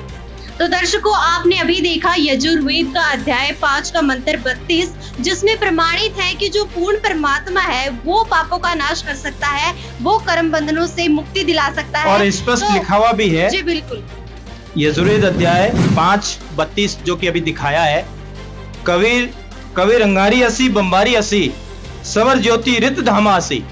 वो जो कबीर है वो बंधनों का शत्रु है, बंदी छोड़ है, वो बंधनों से छुड़ाने वाले को बंदी छोड़ कहते हैं, और कबीर अंगारी असी वो पापों का शत्रु है। ये यजुर्वेद अध्याय 5 का 32 कह रहा है, और यजुर्वेद अध्याय 8 श्लोक 13 कह रहा है कि घोर से घोर पाप भी पूर्ण परमात्मा खत्म कर देता है। एक मिनट, हाँ जी गजानन जी। मैं ये कहना चाहूंगा कि वही योग और योगवत की जो बात की थी कृष्ण जी ने, उसके बारे में मैं एक बार फिर से पूछना चाहूंगा कि उन्होंने ये कहा था कि अत एतत् अपि अशक्त ऐसी कर्तुम मत योगम आश्रित है। मेरे योग पे जो आश्रित हैं, अगर वो योग नहीं कर पा रहे हैं और अपनी मन बुद्धि को भी नियंत्रित कर पा रहे हैं, तो मुझे पा सकते हैं। तो यहां आप क्या कहेंगे सर? देखिए सर, ऐसा है कि योगी वो हो सकता है जो मन इंद्रियों को वश में कर ले, ये अति असंभव है, और मन वश में हुए बगैर मुक्ति नहीं हो सकती है। मैं आपसे सवाल करता हूं कि क्या मन ब्रह्मा जी का वश में हुआ? वो अपनी ही पुत्री पे आसक्त हो गए। क्या मन शिव जी का वश में हुआ। जब विष्णु भगवान ने मोहिनी रूप धारण किया, उसके पीछे भागे और उनका वीर्यपात हो गया। तो ये देव भी मन वश में काबू नहीं कर पाए, तो क्या अर्जुन मन को काबू में कर सकता है? नहीं। और ये मन काबू में होगा तत्व ज्ञान से। तत्वदर्शी संत मिलेंगे, पूर्ण परमात्मा की भक्ति करेंगे, तब ये मन भी वश में होगा, काबू में होगा और हम मुक्त हो पाएंगे। लेकिन मैं एक बात पूछना चाहूंगा कि आप गीता से प्रमाण दे रहे हैं, लेकिन गीता जी में एक जगह ये लिखा है कि तत्वदर्शी संत की आवश्यकता नहीं है, जिसका मैं आपको प्रमाण देता हूं कि ज्ञानम ते अहम स विज्ञानम। अध्याय और श्लोक बताएं सर। अध्याय 7 का श्लोक नंबर 2 जी। कि ज्ञानम ते अहम स विज्ञानम इदम वक्ष्यामि अशेषतः यत् ज्ञात्वा न इह भूय अन्यत् ज्ञातवम अविशेष्यते। कि अर्जुन तुझे अब कहीं भी जाने की आवश्यकता नहीं, तुझे जो भी ज्ञान था वो मैं दे चुका हूं। जी सर, आप क्या कहना चाहेंगे? मैडम, अभी श्रीमान जी ने जो अध्याय 7 का मंत्र 2 देके जो उदाहरण दिया है कि उसमें भगवान श्री कृष्ण अर्जुन को कह रहे हैं कि मैंने तुम्हें संपूर्ण तत्व ज्ञान बता दिया है और इस ज्ञान को जानने के बाद अब तेरे को और कुछ जानने के लिए शेष नहीं है। लेकिन ऐसी बात नहीं है। आज इस संपूर्ण डिबेट में यही बात हो रही थी और बार बार चौथे अध्याय के 32वें मंत्र का भी उदाहरण दिया जा रहा था कि वास्तव में भक्ति योगी जो सारे कर्म हैं, भक्ति में कौन से कर्म करने चाहिए न करने चाहिए, वो तो सच्चिदानंद घन ब्रह्म खुद अपने मुखमंडल से बताता है। और यही चीज कि ये बता रहे हैं तत्वदर्शी संत की कोई आवश्यकता नहीं है, कृष्ण जी की भक्ति करो, कृष्ण जी ऐसे बता रहे हैं तो अपन मोक्ष को प्राप्त हो जाएंगे। लेकिन मैं गीता के इसी 7वें अध्याय के 19वें मंत्र से इनकी बात का खंडन करके बताऊंगा कि 7वें अध्याय के 19वें मंत्र में गीता बोलने वाला भगवान क्या कहते हैं। ये मंत्र है 7वें अध्याय 19वां मंत्र है, बहुनाम जन्मानाम अंते ज्ञानवान माम पर्वते वासुदेव सर्वम इति सह महात्मा सुदुर्लभ। मतलब इसमें गीता बोलने वाला भगवान ये कह रहा, जैसे कि पहले इस डिबेट में काफी डिस्कशन हुआ है कि वास्तव में अंश, जैसे गीता जी के अंश उलझे रहस्य, कोई ये कह रहा है कि ये भक्ति सही है, कोई ये कह रहा है ये भक्ति सही है। और गीता बोलने वाले भगवान ने 4वें अध्याय के 32वें मंत्र से पहले भी काफी भक्ति विधि बताई है कि कोई साधक तो देवताओं की भक्ति करता है, कोई ध्यान धरता है, कोई हठ योग करता है, कोई दान धर्म करता है, वो अपनी अपनी साधनाओं को सही मानते हैं। और दुनिया में काफी सारे भक्त होते हैं जो सिर्फ इन नीचे भगवान, 3 भगवानों और इनसे नीचे की भक्ति में ही आसक्त रहते हैं। लेकिन बहुनाम जन्मानाम अंत ज्ञानवान मान परबंते, कि बहुत बहुत जन्मों के अंत के जन्म में कोई एक ज्ञानी आत्मा तत्व ज्ञान को जानने वाला होता है जो मेरे को बचता है। यहाँ तक ये बता दिया। लेकिन इसके बाद में अगली लाइन में ये बता रहा है वासुदेव सर्वम इति सह महात्मा अति दुर्लभ। लेकिन जो सर्वव्यापक पूर्ण परम है, जो उसको तत्व से जानता है, वो महात्मा तो इस संसार में बहुत दुर्लभ है। तो ये मंत्र स्वयं कह रहा है कि वास्तव में वासुदेव मतलब जिसकी सत्ता सब पे व्यापक हो, उसको जानने वाला कोई महात्मा होता है, वो दुर्लभ होता है। जैसे हमारे संत रामपाल जी महाराज को इस मंत्र में उन्होंने ये भी कहा है कि संत रामपाल जी महाराज के भगत उनको तत्व ज्ञानी संत बताते हैं। संत रामपाल जी महाराज जो ज्ञान बता रहे हैं वो आगे इसमें भी सिद्ध करेंगे। वो हमें ये बताते हैं गरीबदास जी महाराज की वाणी से बोल के, एक जुमकरा उनका कोई शिष्य हुआ था जो पहले ये बताई भक्ति करता था आन उपासना। तो वो जब उनके पास आया तो उन्होंने कहा कोटियों में कोई गरक नहीं रे जुमकरा, अरबों में कोई गरक सुन रहे जुमकरा। है जुमकरा, ये जो तू भक्ति कर रहा है ये तो बताने वाले बहुत मिल जाएंगे, लेकिन तो मैं जो भक्ति बता रहा हूँ वो कोटियों में नहीं, अरबों में कोई एक है जो बताएगा। तो उस समय सिर्फ गरीबदास जी महाराज थे जो अरबों में एक थे, जो ये भक्ति जो सारा बताया गया कबीर देव भगवान है और पूर्ण परमात्मा है, उनकी भक्ति विधि बता रहे थे। और आज उन्हीं के ज्ञान के आधार पर तत्वदर्शी संत ने भी ये चीज बताई जो आगे वापस इसी गीता ज्ञान से हम प्रमाणित करेंगे। 4थे अध्याय के 32वें मंत्र में एवं बहुविद्या यज्ञ वितता ब्रह्मणे मुखे कर्म जान विधि तान सर्वान एवं तवा विमोक्षे। इस प्रकार और भी बहुत तरह के यज्ञ, मतलब इस मंत्र से पहले बहुत सारी भक्ति विधि वो बताता है कि देवताओं की कोई भक्ति करता है, कोई ध्यान करता है, कोई हठ करता है, कोई दान धर्म करता है। इसके अलावा वास्तव में सारे कर्मों के बंधन से मुक्त होके मोक्ष को पाने का जो मार्ग है वो तो सच्चिदानंद ब्रह्म स्वयं आके बताता है। यहाँ वेद की वाणी किया गया है और इसको हमने पीछे काफी डिबेट कर लिया है और इसका 17वें अध्याय के 23वें मंत्र में हमने ब्रह्म का मतलब सच्चिदानंद की वाणी होता है और भाई साहब ने इस चीज को स्वीकार भी किया था। तो यहाँ थोड़ा सा अर्थ का अनर्थ किया गया था, उसको हमने वापस सही किया है और ये स्वीकार भी किया गया है। तो इस मंत्र का भी अर्थ ये बनता है कि इस प्रकार और भी बहुत तरह के यज्ञ मतलब सच्चिदानंद घन ब्रह्म ने विस्तार से कहे हैं। उन सबको मन, इंद्रिय और शरीर की क्रिया द्वारा संपन्न होने वाला इस प्रकार तत्व से जानकर उनके अनुष्ठान द्वारा तू कर्म बंधन से सर्वथा मुक्त हो जाएगा। अगर 7वें अध्याय के 2वें मंत्र में हम ये माने कि कृष्ण जी ये कह रहे हैं अर्जुन मैंने तेरे को सारा तत्व ज्ञान बता दिया, तो कृष्ण जी यहाँ पर ये नहीं बताते जो पहले मैंने भक्ति विधि बताई, इससे अलग एक भक्ति विधि है जिससे पूर्ण मोक्ष होगा। आइए अब जानते हैं जिस सच्चिदानंद घन ब्रह्म के बारे में बात की जा रही है वह कौन है और वह कितना सक्षम है। गीता अध्याय 8 श्लोक 8 से 10 में लिखा है, हे पार्थ, परमेश्वर के नाम जाप के अभ्यास रूप योग से युक्त अर्थात उस पूर्ण परमात्मा की पूजा में लीन दूसरी ओर न जाने वाले चित्त से निरंतर चिंतन करता हुआ भक्त परम दिव्य परमात्मा को अर्थात परमेश्वर को ही प्राप्त होता है। गीता अध्याय 8 श्लोक 9 कविं पुराणं अनुशासितारम् अणोरणीयां समनुस्मरेद्यः सर्वस्य धातारमचिन्त्य रूपम् आदित्यवर्णं तमसः परस्तात्। कबीरदेव अर्थात कबीर परमेश्वर जो कवि रूप में प्रसिद्ध होता है वह अनादि, सबके नियंता सूक्ष्म से भी अति सूक्ष्म, सबके धारण पोषण करने वाला अचिंत्य स्वरूप सूर्य के सदृश नित्य प्रकाशमान है, जो साधक उस अज्ञान रूप अंधकार से अति परे सच्चिदानंद घन परमेश्वर का सुमरण करता है। गीता अध्याय 8 श्लोक 10 प्रयाणकाले मनसाचलेन भक्त्या युक्तो योगबलेन चैव भ्रुवोर्मध्ये प्राणमावेश्य सम्यक् सतं परम पुरुषमुपैति दिव्यम्। वह भक्तियुक्त साधक अंतकाल में नाम के जाप की भक्ति के प्रभाव से भ्रिकुटी के मध्य में प्राण को अच्छी प्रकार स्थापित करके फिर निश्चल मन से अज्ञात दिव्य रूप परम भगवान को ही प्राप्त होता है। इससे यह स्पष्ट है कि कबीर साहिब जी ही सच्चिदानंद घन ब्रह्म है। क्या कहेंगे गजानन जी? आपने कहा श्री कृष्ण जी कर्म बंधनों से मुक्त है और यहाँ वेद से प्रमाणित कर दिया, गीता जी से प्रमाणित कर दिया कि वो सच्चिदानंद घन ब्रह्म जो है, वो पूर्ण परमात्मा जो है, वो पापों का नाश करते हैं, वो कर्म बंधनों से मुक्ति दिलाते हैं। क्या कहेंगे सर आप?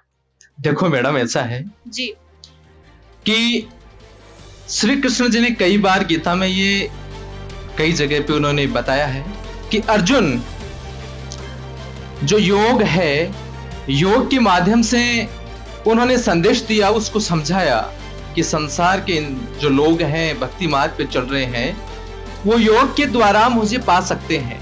लेकिन उसके साथ में उन्होंने एक बात कही। क्या कही? मैं देखो श्लोक के माध्यम से बताता हूँ, फिर पूछूंगा इनसे। क्या? बिल्कुल, आप भी प्रमाण के साथ दिखाइए क्योंकि इन्होंने बहुत सारे प्रमाण आपके समक्ष रखे कि अत एतत् अपि अशक्त असि कर्तुम मत योग आश्रित सर्व कर्म फल त्यागम तत्कुरु यतात्मवात्म श्रेयो ही ज्ञानम अभ्यासात ज्ञानात ध्यानम विशिष्यते। क्या बताया यहाँ पे श्री कृष्ण ने कि ज्ञानम अभ्यासात, अगर कोई योग से मुझे पाने के लिए काबिल नहीं है, योग नहीं कर पा रहा है, तो यहाँ पे वो एक श्लोक के माध्यम से क्या कह रहे हैं कि ध्यानम विशिष्यते ध्यानात कर्म फल त्यागात शांति अनंतरम, कि अगर वो मुझे पाने के लिए अपनी अभ्यास किस चीज का करेंगे, जिसमें वो एक बात पे आके रुकेंगे कि चलो कर्म योग के उस सिद्धांत में जाके योग को नहीं कर पा रहे हैं, लेकिन वहां पे वो कह रहे ना कि मन और बुद्धि को अगर रोक करके और फिर भी मेरा स्मरण किया जाए तो वो मुझे ही प्राप्त होगा, उसका मोक्ष होगा। 1 मिनट रोकना चाहूंगी। गजानन जी जो बात कह रहे हैं इस बात को मैं स्पष्ट करता हूं। ये गीता जी के 15 अध्याय का 4था श्लोक लाइए थे, मैं आपको बता देता हूं।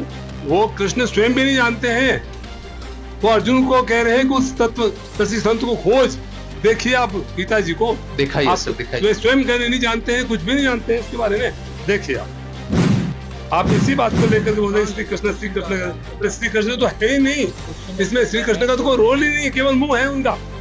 जी सर, इसमें लिखा है तत्पदम तत्परिमार्गत्वम यस्मिन्ता न निवर्तन्ते भूय त्वमेव चाद्यम पुरुषम प्रपद्ये यत् प्रवर्ति प्रसुता पुराणी।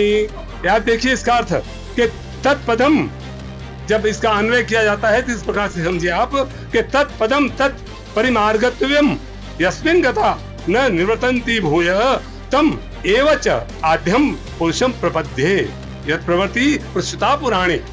देखिए सर, उसके पश्चात अर्जुन को कह रहे हैं श्री कृष्ण, उसके पश्चात उस परम पद परमेश्वर की भली भांति खोज करनी चाहिए जिसमें गए हुए पुरुष, यानी स्वयं नहीं कहते, उसकी खोज करो जहाँ गए हुए पुरुष फिर लौट करके संसार में नहीं आते हैं, और जिस परमेश्वर ने इस पुरातन संसार वृक्ष की प्रवृत्ति जो हुई है उसे आदि पुरुष नारायण के शरण में मैं हूँ, यानी वो आदि पुरुष जो है उनकी शरण में मैं हूँ। कृष्ण स्वयं भी नहीं कह रहे हैं कि मैं सब कुछ हूँ, वो भी आगे जाने के लिए कह रहे हैं, उसकी खोज करने के लिए कह रहे हैं। जी सर, आप क्या कहना चाह रहे हैं? मैम गीता जी में तो ये बताया कि कर्म करते रहो, फल की आस मत करो, और जो भी आपका कर्म है उसके हिसाब से आपको फल मिलेगा। तो हमारा ये पापदान तो चलता रहेगा, ये काटने वाला कौन है? बहुत अच्छा सवाल है इनका कि हमारे कर्म बंधन तो चलते रहेंगे, पाप कर्म पुण्य कर्म ऐसे तो चलते रहेंगे, तो वो पाप कर्म काटने वाला कौन है? जी आप बताना चाहेंगे। वो पाप कर्म काटने वाला गीता जी के 15 अध्याय का 17 श्लोक में कहा है कि उत्तम पुरुषत्व अन्य परमात्मा इति उदारत यत्र लोकैम्य। वह जो उत्तम पुरुष है वही सारे पापों को नाश करने वाला है, और इसके अलावा कोई नहीं है जो उस पापों को नाश करे। जैसे कहा है उत्तम पुरुष तो वह अन्य ही है जो तीनों लोकों में प्रवेश करके सबका धारण पोषण करता है, अविनाशी परमेश्वर परमात्मा, उसे ही कहा गया है, वही सबके पापों को नाश करने वाला है। जी सर, आप क्या कहना चाहते हैं? जी देखिए, काफ़ी देर यहाँ पे डिबेट चल रही है, काफ़ी देर से हम इसमें बहुत सारे प्रमाण भी देखे और इन्होंने बहुत कुछ बताया, लेकिन हम भी गीता से सिद्ध करना चाहेंगे कि गीता अध्याय 15 के श्लोक नंबर 18 में एक प्रमाण है कि ये जो गीता ज्ञानदाता है वो खुद कह रहा है कि मैं ही पुरुषोत्तम हूँ। देखिए इसमें लिखा है कि यस्मात् अहम चरम अतितः च अक्षरात् अपि उत्तमः अतः लोके च वेदे पुरुषोत्तम प्रथितः अस्मि। यानी कि क्योंकि मैं नाशवान शरीर में श्रेष्ठ हूँ और अविनाशी जीवात्मा में भी उत्तम हूँ, इसलिए लोक में और वेद में पुरुषोत्तम नाम से मैं प्रसिद्ध हूँ। इसके बारे में आप क्या कहना चाहोगे? जी, क्या कोई कुछ कहना चाहेगा इसके बारे में? जी सर। अभी आपने गीता जी के अध्याय 15 के श्लोक 18 का रेफरेंस दिया है कि गीता ज्ञानदाता भगवान ही पुरुषोत्तम है, वही अविनाशी है, वही परम पिता है, उससे बड़ा कोई भगवान नहीं है। तो मैं आपको कुछ श्लोक के माध्यम से बताना चाहूँगा कि गीता ज्ञानदाता वास्तव में क्या कह रहा है और अपनी स्थिति गीता जी में क्या बता रहा है। गीता जी अध्याय 7 श्लोक 16 से 18 में गीता ज्ञानदाता कह रहा है कि चतुर्विधा भजन्ते माम जना सुकृतनो अर्जुन आर्थ जिज्ञासु अर्थार्थी ज्ञानी च वर्तते। तो ते और 17 में कहा कि तेषाम ज्ञानी युक्तम एक भक्ति विशेषतः प्रिय ही ज्ञानी अर्थतम अहम सच मम प्रियम। अब आते हैं श्लोक 7 के 18 पे।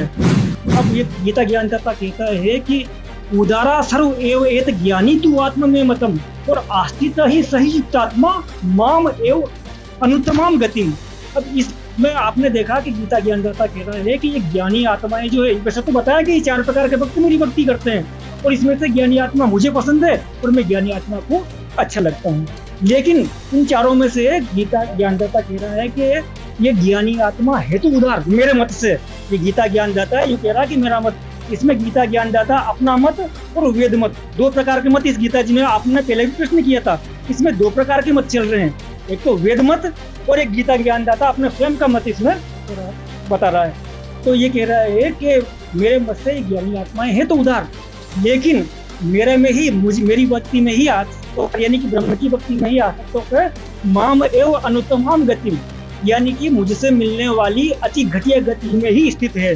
अब अनुत्तमाम का अर्थ यहाँ पे अति उत्तम कर रखा है, अगर आप बेन जी, मैं आपको पूछना चाहूंगा कि आप यहाँ से जो दर्शक जो श्रोतागण सुन रहे हैं, उनसे आप किसी से भी पूछ लीजिए कि अनुत्तम किसे कहते हैं और उत्तम किसे कहते हैं। अनुत्तम घटिया और उत्तम श्रेष्ठ। इसके अलावा मैं आपको और भी बताना चाहूंगा, अध्याय 8 का श्लोक 16 है, जिसमें गीता ज्ञानदाता ब्रह्म स्वयं कह रहा है कि आ ब्रह्म भुवन लोकात् पुनरावर्तिन अर्जुन माम उपेति तु कौन्तेय पुनर्जन्म न विद्यते, कि ब्रह्म लोक तक के सभी लोग अर्जुन पुनरावृत्ति में है। पुनरावृत्ति का अर्थ आप जानते हैं, यानी कि जहाँ से जाकर वापस आना पड़ता है, यानी कि जन्म मृत्यु ब्रह्म के साधक की बनी रहेगी। अब मुझे प्राप्त प्राणी का तो अर्जुन पुनर्जन्म होता है, तो कि जो ये ब्रह्म का साधक ये नहीं जानता कि ब्रह्म की भक्ति से जन्म मृत्यु का रोग नहीं मिट सकता, वो मुझे प्राप्त होके भी अर्जुन पुनर्जन्म में है। इसलिए गीता ज्ञानदाता अर्जुन से कह रहा है, अध्याय 15 के श्लोक 17 में बिल्कुल स्पष्ट कह देता है कि उत्तम पुरुष तु अन्य परमात्मा इति उदाहरतः यह लोक त्रयम् आविश्य विभर्ति अव्यय ईश्वर है। वास्तव में श्रेष्ठ परमात्मा है अर्जुन, वास्तव में श्रेष्ठ परमात्मा तो कोई और है, और वास्तव में वही अविनाशी है, और परमात्मा कहलाने का हकदार भी वही परमात्मा है जो गीता ज्ञानदाता से अन्य है। गीता ज्ञानदाता अध्याय 18 के श्लोक 62 में कहता है कि तमेव शरणं गच्छ सर्वभावेन भारत तत्प्रसाद परम शांति और स्थान प्राप्तसि शाश्वतम, कि हे अर्जुन तू सर्वभाव से उस एक परमात्मा की शरण में जा। गीता ज्ञानदाता ने अपने को रिजेक्ट कर दिया इस जगह पे, स्पष्ट कह दिया कि तू सर्वभाव से, सर्वभाव का मतलब है तुझे और आन उपासनाएं नहीं करनी है, तू सर्वभाव से उस परमेश्वर की शरण में जा, उसकी कृपा से ही तुझे परम शांति और शाश्वत स्थान की प्राप्त होगी, यानी कि सतलोक की आपको प्राप्ति होगी। फिर कहा, एक बार और दोबारा कहा है कि सर्वधर्मान परित्यज्य माम एकम शरणं व्रज अहम तावसर पापयोगी मोक्षयामि मा शुच, कि हे अर्जुन तू सभी अभी तक जो तूने मेरे जो जितनी भी धर्म साधनाएं की है, ब्रह्म की भक्ति की है, वो तू मुझ में त्याग दे और तू एक उस परमात्मा की शरण में जा, मैं तुझे सब पापों से मुक्त कर दूं। तो बिल्कुल स्पष्ट हो गया है कि ब्रह्म ने तो अपनी बिल्कुल अपना स्थिति बताई दी है कि अपने से कोई अन्य परमात्मा है, तो बिल्कुल इसमें स्थिति क्लियर होगी कि वास्तव में पुरुषोत्तम तो कोई अन्य ही है। गीता अध्याय 15 के श्लोक 17 से बिल्कुल स्पष्ट हो चुका है कि उत्तम पुरुष तो अन्य है।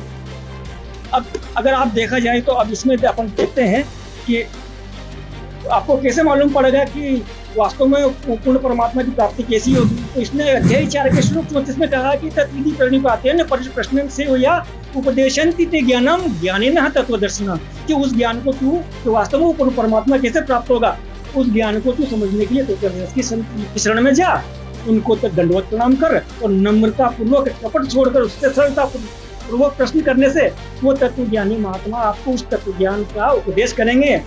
यानी कि गीता के 4 के 34 में कहा तत्वदर्शी संत की शरण में जाओ।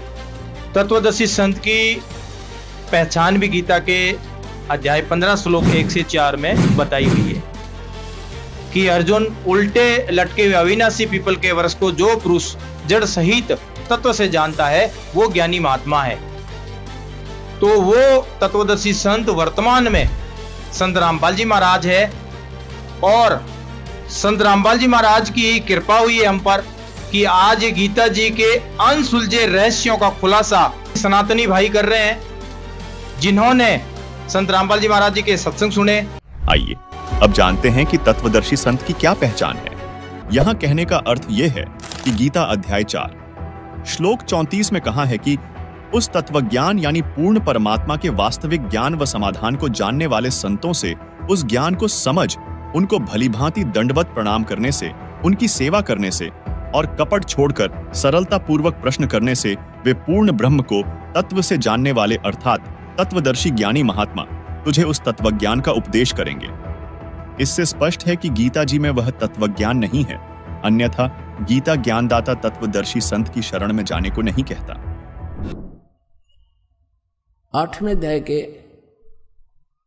1 में अर्जुन ने प्रश्न किया कि आपने जो 7वें अध्याय के 29वें श्लोक में जिस तत्ब्रह्म की जानकारी दी है वो तत्ब्रह्म कौन है कि जिसको जानकर प्राणी केवल जरा और मरण से यानी बुढ़ापे के दुख और मृत्यु से छूटने का ही प्रयत्न करते हैं। तो वो किम तत्ब्रह्म जिसको जानने के बाद प्राणी यहाँ की किसी वस्तु की इच्छा नहीं करता। गीता ज्ञानदाता ने 8वें अध्याय के 3 श्लोक में कहा कि वो परम अक्षर ब्रह्म है, वो तो परम अक्षर ब्रह्म है, यानी गीता ज्ञानदाता से अन्य वो सुप्रीम पावर है। तो श्रीमद् भगवद गीता अध्याय नंबर 15 के श्लोक 1 से लेकर 4 में, 16 और 17 में स्पष्ट किया हुआ है। इन पूरे ब्रह्मांड की एक स्थिति बताई है कि उल्टा लटका हुआ संसार रूपी वृक्ष है, ऊपर को जो जड़ है वो तो पूर्ण परमात्मा है, सबका धारण पोषण करने वाला, वो परम अक्षर ब्रह्म है। और जमीन से जो बाहर दिखाई देता है वो तना, वो जड़ तो प्रोक्ष है, गुप्त है, हिडन है, छुपी हुई है, और बाहर जो दिखाई देता है वो वृक्ष कहलाता है। तो परमात्मा ने खुद आकर अपनी वाणी में बोला है, अक्षर पुरुष एक पेड़ है, और सरपुरुष यानी ज्योति निरंजन वाकी डार, और तीनों देवा शाखा हैं, ये पात रूप संसार। और पेड़ जो जड़ है वो गुप्त है, तो जो जमीन से बाहर दिखाई देता तना उसको अक्षर पुरुष समझो, आगे उसके एक मोटी डार निकलती है उसको सरपुरुष समझो, उसके 3 शाखाएं हैं, रजगुण ब्रह्मा सतगुण विष्णु तमगुण शिव जी रूपी ये शाखाएं समझो, और पात रूप हम सब संसार समझो। तो वृक्ष का पालन कहाँ से होता है? मूल से, जड़ से। तो श्रीमद् भगवद गीता अध्याय नंबर 1 से लेकर 4 और 16 और 17 मंत्र में ये स्पष्ट किया गया है कि तत्वदर्शी संत की पहचान भी बताई है कि तत्वदर्शी संत वो होगा जो इस उल्टे लटके हुए संसार रूपी वृक्ष के सभी विभागों को भिन्न भिन्न बता देगा। ये पहले तो परमात्मा आए थे, तत्वदर्शी संत की भूमिका भी वही करके जाते हैं, इसलिए वो एक प्रसिद्ध कवि भी कहलाते हैं, लोकोक्तियों के माध्यम से, कविताओं के माध्यम से ज्ञान सुनाते हैं। तो उन्होंने 600 वर्ष पहले बताया था अक्षर पुरुष एक पेड़ है, और सरपुरुष वाकी डार, और तीनों देवा शाखा हैं, ये पात रूप संसार। अब वो जड़ कौन बताओगा? जड़ तो उन्होंने गुप्त छोड़ दी, इस दास को भेजा कि वो जड़ कौन है? वो कबीर साहब है, वो परम अक्षर ब्रह्म है, वो मूल। तो 15वें अध्याय के गीता जी के 1 से 4 का अर्थ है कि हे गीता ज्ञानदाता कहता है कि अर्जुन, तत्वदर्शी संत की यह पहचान होगी कि उस संसार रूपी वृक्ष के सभी पार्ट्स को, सभी विभागों को, तना, डार, पत्ते, जड़ कौन है, तो जो बताता है सवेदवित वो तत्वदर्शी संत है। उसके पश्चात तत्वदर्शी संत की प्राप्ति के पश्चात परमेश्वर के उस परम पद की खोज करनी चाहिए जहां जाने के बाद साधक लौटकर कभी संसार में नहीं आते। और जिस परमेश्वर ने सारे ब्रह्मांडों की रचना की, और केवल उसकी भक्ति करना, मेरी भी नहीं करना, यदि पूर्ण मोक्ष चाहता है, जहां जाने के बाद फिर लौट कर नहीं आते वहां जाना चाहता है। और फिर 15वें अध्याय के 16 और 17 में बताया है कि 3 पुरुष हैं, सरपुरुष और अक्षर पुरुष। सरपुरुष तो ये ज्योति निरंजन काल है, अक्षर पुरुष उसका तना समझो जो 7 संग ब्रह्मांड का स्वामी है, और सरपुरुष केवल 21 ब्रह्मांड का स्वामी है, और उसके 3 शाखा हैं जो वृक्ष के, वो रजगुण ब्रह्मा सतगुण विष्णु तमगुण शिव जी रूपी समझो। और फिर बताया है 15वें अध्याय के 17वें श्लोक में कि उत्तम पुरुष है तू अन्य परमात्मा इति उदाहरते। उत्तम पुरुष तो कोई और है, जिसको भगवान कहते हैं, परमात्मा कहते हैं, वही तीनों लोकों में प्रवेश करके सबका धारण पोषण करता है। अवैश्वर है, वो अविनाशी परमेश्वर है, सबका धारण पोषण वही करता है। जैसे मूल से, जड़ से पूरे पेड़ की, वृक्ष की पोषण होता है, परवरिश होती है।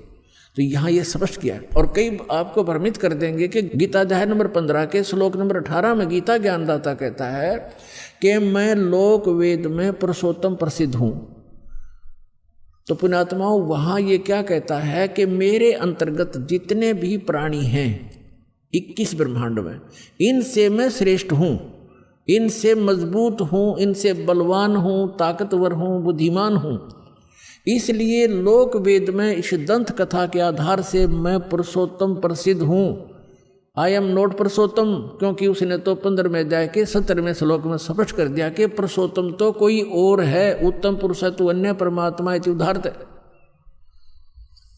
तो कहने का भाव ये है पुण्यात्माओं, एक तो 2 परमात्मा से दोगे। गीता अध्याय नंबर 18 के श्लोक नंबर 62 में और 66 में गीता ज्ञानदाता स्वयं कहता है कि अर्जुन, तू सर्वभाव से उस परमेश्वर की शरण में जा, उस परमेश्वर की कृपा से ही तू परम शांति को और सनातन परम धाम को प्राप्त होगा। यानी परम शांति चाहिए, और शाश्वत स्थान जहाँ जाने के बाद फिर लौटकर कभी संसार में नहीं आते वो चाहिए। तो उस परमेश्वर की शरण में जा, यानी गीता ज्ञानदाता से अन्य है। और फिर उसके विषय में बताया कि चौथे अध्याय के 32 और 34 मंत्र में स्पष्ट किया है कि वो परमात्मा अपने मुख कमल से आके एक ज्ञान देता है, वो तत्व ज्ञान है। उसके मुख कमल से बोली गई वाणी में, सच्चिदानंद घन ब्रह्म की वाणी में वो यज्ञों की जानकारी यानी धार्मिक अनुष्ठानों की जानकारी विस्तार से कही गई है। वो तत्व ज्ञान है। उस तत्व ज्ञान को तो तत्वदर्शी संतों से पूछ, मैं नहीं जानता। यदि जानता होता गीता ज्ञानदाता तो एक अध्याय और बना देता। इसलिए उसने कह दिया है कि तत्वदर्शी संतों से पूछो।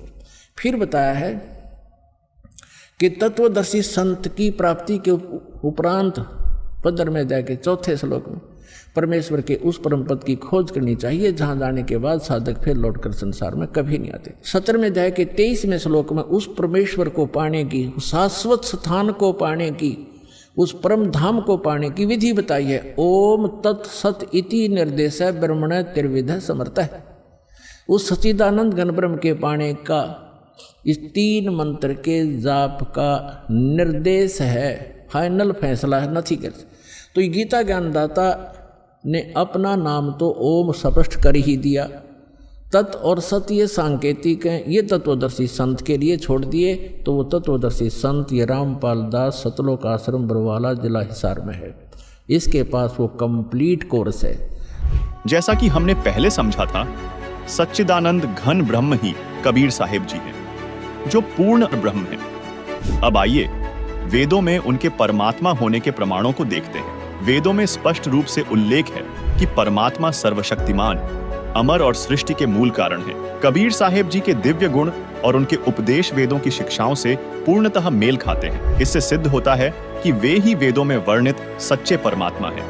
हम आपको बता दें, कबीर जी अलग से कहीं से नहीं आए, बल्कि जब राम, कृष्ण, ब्रह्मा, विष्णु, शिव, दुर्गा, ब्रह्म पर ब्रह्म की उत्पत्ति भी नहीं हुई थी, उस समय भी कबीर परमेश्वर विद्यमान थे, जिनका प्रमाण वेदों तथा गीता में भी मिलता है। अब ये कबीर परमात्मा क्यों है, देखिए वेदों में।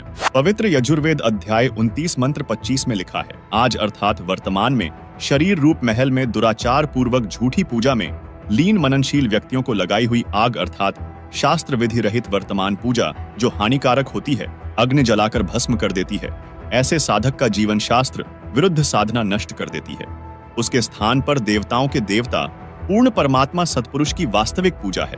दयालु जीव का वास्तविक साथी पूर्ण परमात्मा के स्वस्थ ज्ञान अर्थात यथार्थ भक्ति को संदेश वाहक रूप में लेकर आने वाला तथा बोध कराने वाला आप कबीर है। वही संख्या नंबर 822 सामवेद उतार्चिक अध्याय 3 खंड नंबर 5 श्लोक नंबर 8 में लिखा है, सनातन अर्थात अविनाशी कबीर परमेश्वर मानव रूप धारण करके अर्थात गुरु रूप में प्रकट होकर हृदय से चाहने वाले, श्रद्धा से भक्ति करने वाले भक्तात्मा को 3 मंत्र अर्थात नाम उपदेश देकर पवित्र करके जन्म व मृत्यु से रहित करता है तथा उसके प्राण अर्थात जीवन श्वासों को जो संस्कारवश गिनती के डाले हुए होते हैं को अपने भंडार से मित्रता के आधार से पूर्ण रूप से बढ़ाता है, जिस कारण से परमेश्वर के वास्तविक आनंद को अपने आशीर्वाद प्रसाद से प्राप्त करवाता है।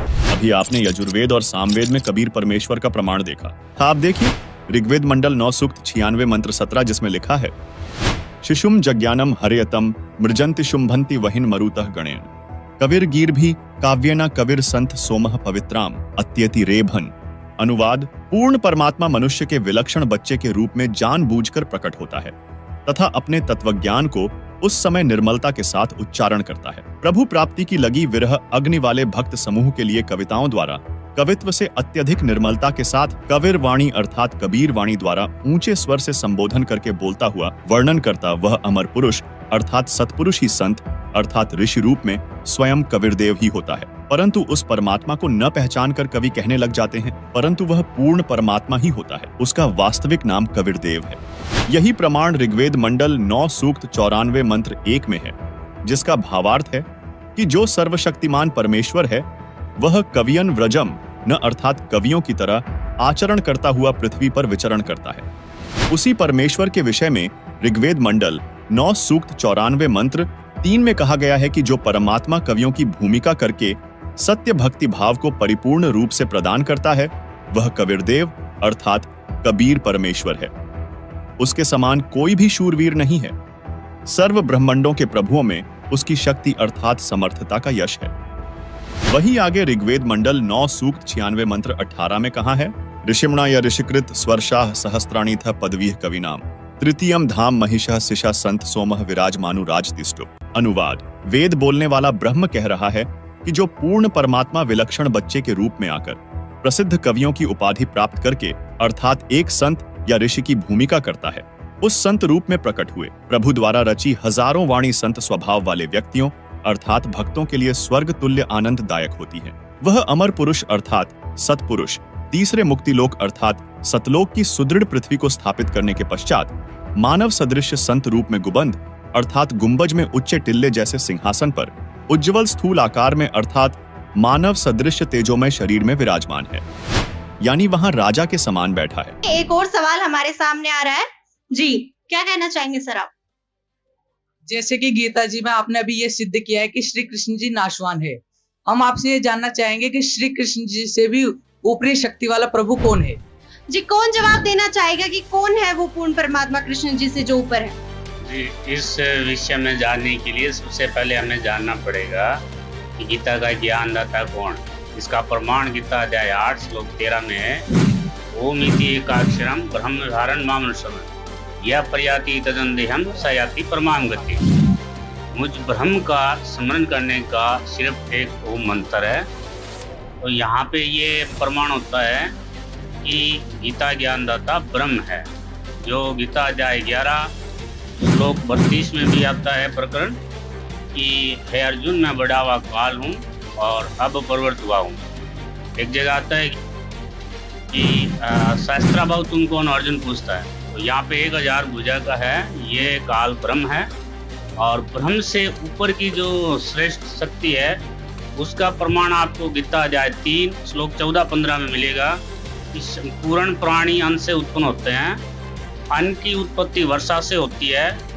मैं इसमें आपको गीता में प्रमाण दिखाता हूँ। अध्याय 3 श्लोक 14 और 15, ये देखिए, संपूर्ण प्राणी अन्न से उत्पन्न होते हैं, अन्न की उत्पत्ति वर्षा से होती है और वर्षा यज्ञ से होती है, यज्ञ विहित कर्मों से उत्पन्न होते हैं और कर्म ब्रह्म उद्भव, कर्म का जी के साथ ब्रह्म ने लगाया है और ब्रह्म की जो उत्पत्ति है यहाँ पे कहा गया ब्रह्म अक्षर सम उद्भवम, यानी ब्रह्म के ऊपर जो परम शक्ति है, ये अक्षर ब्रह्म जो लिखा है, ये इसके बारे में कहा गया है विधिम तस्मात् सर्वगतम ब्रह्म नित्यम यज्ञ प्रतिष्ठम। इसलिए यज्ञों में सर्वगतम ब्रह्म ही, जिसे परम अक्षर परमात्मा सदा यज्ञ में प्रतिष्ठित है।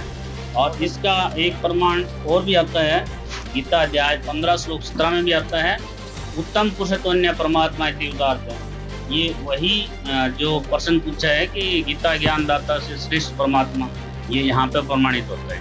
जी, एक सवाल और आ रहा है जी। आपकी बात को बड़ा कर लेते हैं कि गीता जी का ज्ञान ब्रह्म ने दिया है, लेकिन आप श्रीमद् भगवद गीता अध्याय 18 का श्लोक 66 पढ़िए, जिसमें लिखा है कि सर्वे धर्मा परित्यज माम एकम शरणम वर्ज अहम त्वा सर्व पापेभ्यः मोक्षयामि मा शुचिः। के संपूर्ण धर्मों को अर्थात संपूर्ण करते हुए कर्मों को मुझ में त्याग कर एक मुझ सर्वशक्तिमान परमेश्वर की शरण में आ जा, मैं तुझे संपूर्ण पापों से मुक्त कर दूंगा, क्रोध मत कर। तो इसमें उत्तम पुरुष है तू, अन्य का कहीं जिक्र नहीं है। वो ये कह रहा है कि मैं ही कर दूंगा सारा कुछ। क्या कोई जवाब देना चाहेंगे इस बात का? जी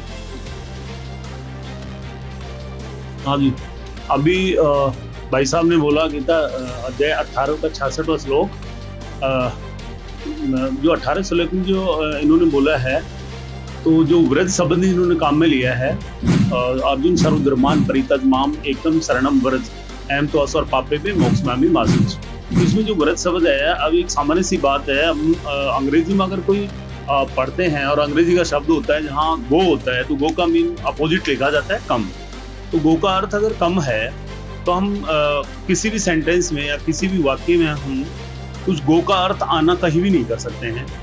और यहाँ पर जो व्रत शब्द का अर्थ है, किसी भी हिंदी डिक्शनरी, हिंदी संस्कृत की जो डिक्शनरी है उसमें देख सकते हैं।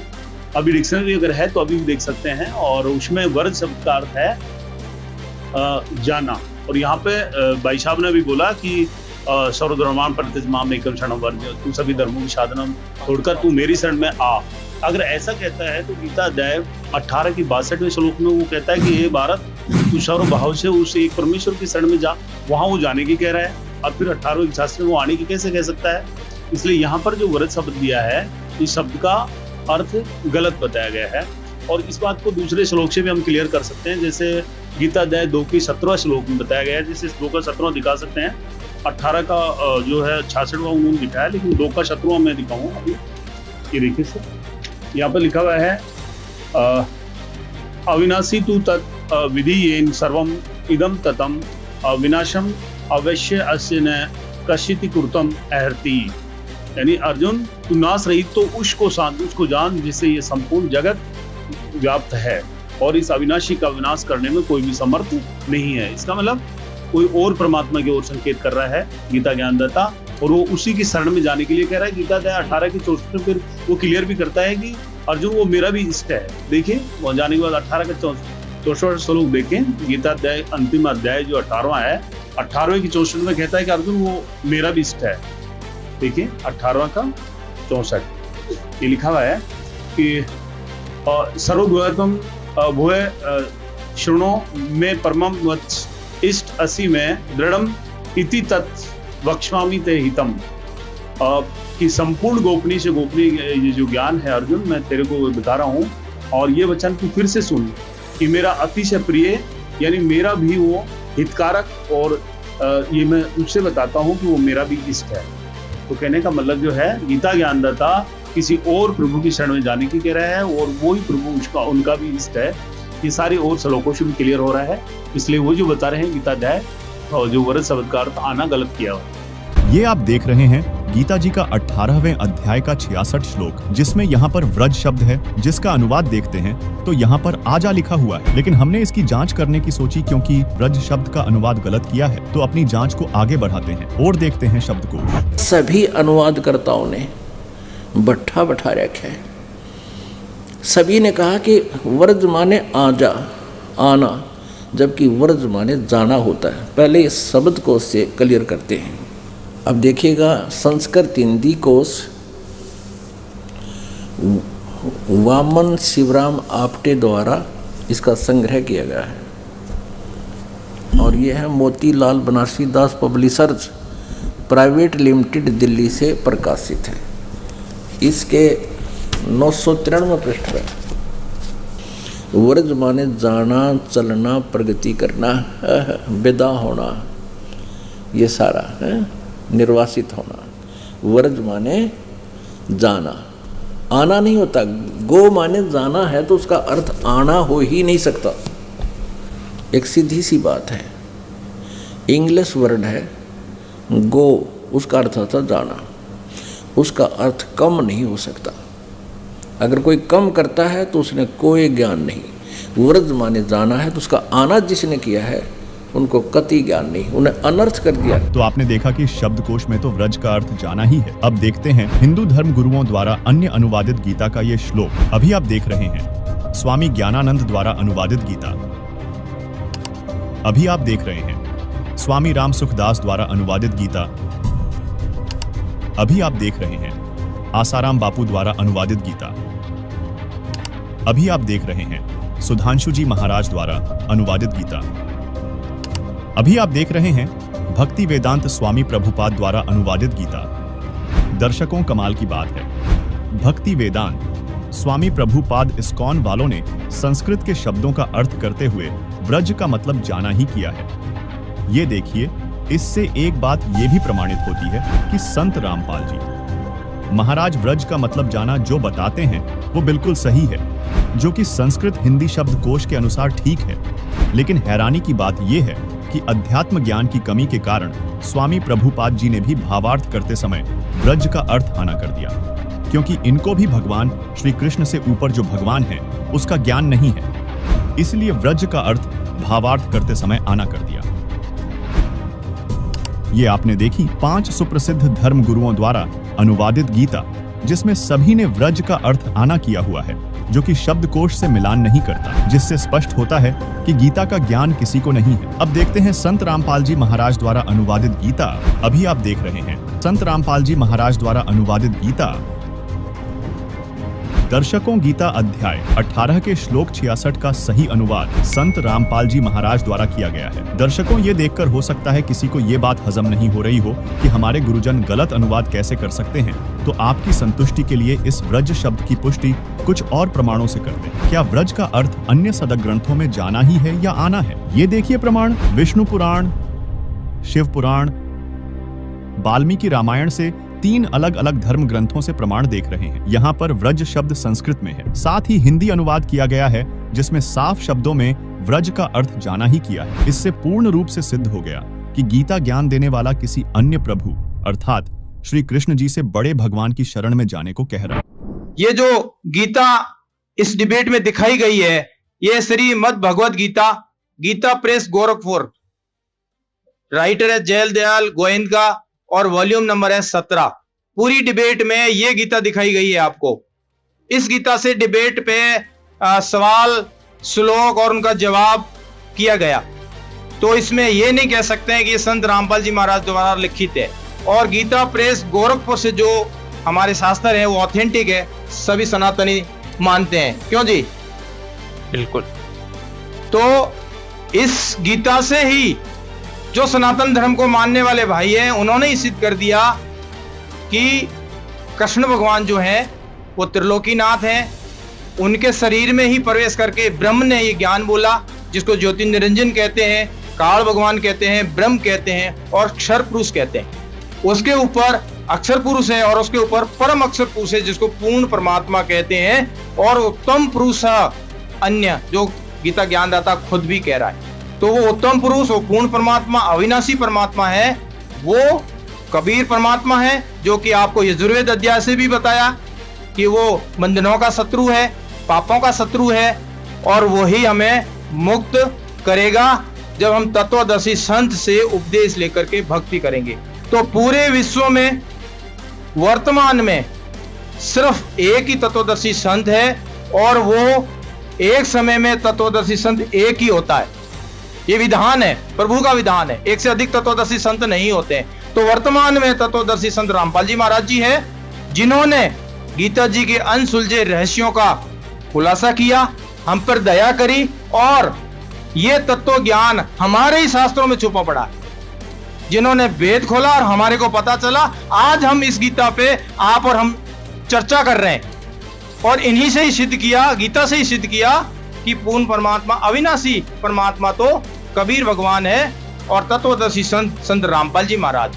हाँ जी सर, क्या कहना है आपका? श्री कृष्ण जी भगवान है, सर्वश्रेष्ठ है, क्या आप प्रमाणों को मानेंगे? क्या आपके विचार में, आपके जो तर्क आपने दिए थे उसमें क्या बदलाव करना चाहेंगे सर?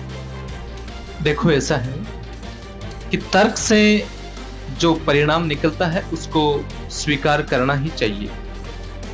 तो जहां तक मेरा मानना है कि संत रामपाल जी महाराज के जो साहित्य हैं, उनके साहित्यागार से हम भी कुछ चीजें देखेंगे, अध्ययन करेंगे, क्योंकि हमारा जो भ्रम था, हमारा जो मन का अलग तरह का एक अंधेरा था, वो थोड़ा दूर हुआ है, और हम उनका अध्ययन करेंगे, यही हम यहाँ से सीख लेते हैं।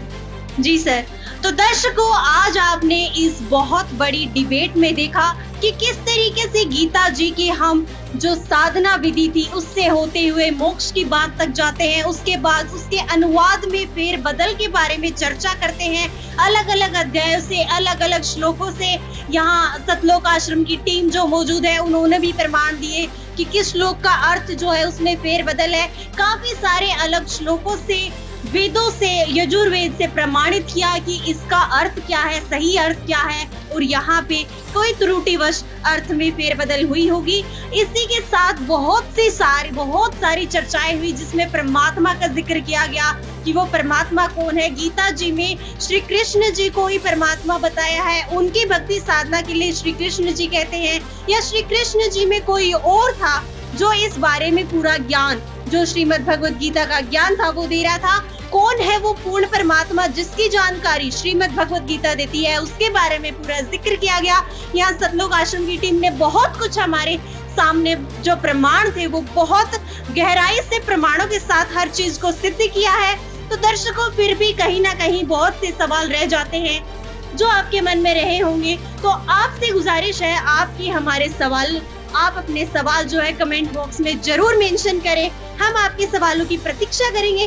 साथ में एक और यहाँ पे जो पॉइंट आया हमारे पास, तत्वदर्शी संत को लेकर भी हमारे यहाँ बहुत चर्चा हुई इस डिबेट में। तो इस बारे में भी अगर आपको कोई संशय हो, कोई डाउट हो, अपने कोई सवाल हो, तो जरूर कमेंट बॉक्स में मेंशन करें और अपने विवेक से, सविवेक से आप खुद जाने कि क्या सच है और क्या नहीं। गीता जी में पूरे प्रमाण यहाँ दिखाए गए हैं। दोनों पक्षों के आपने सुना और आप अपने सविवेक से अपने कमेंट्स हमें जरूर मेंशन करें, अपने सवाल हम तक जरूर पहुंचाएं। तो दर्शकों, आज के इस डिबेट का हिस्सा बनने के लिए यहाँ मौजूद सभी लोगों का बहुत बहुत धन्यवाद और आप सभी को बहुत धन्यवाद कि आप लास्ट तक जुड़े रहे। तो दर्शकों, आप अपने कमेंट्स, अपने सवाल जरूर पेश करें। धन्यवाद।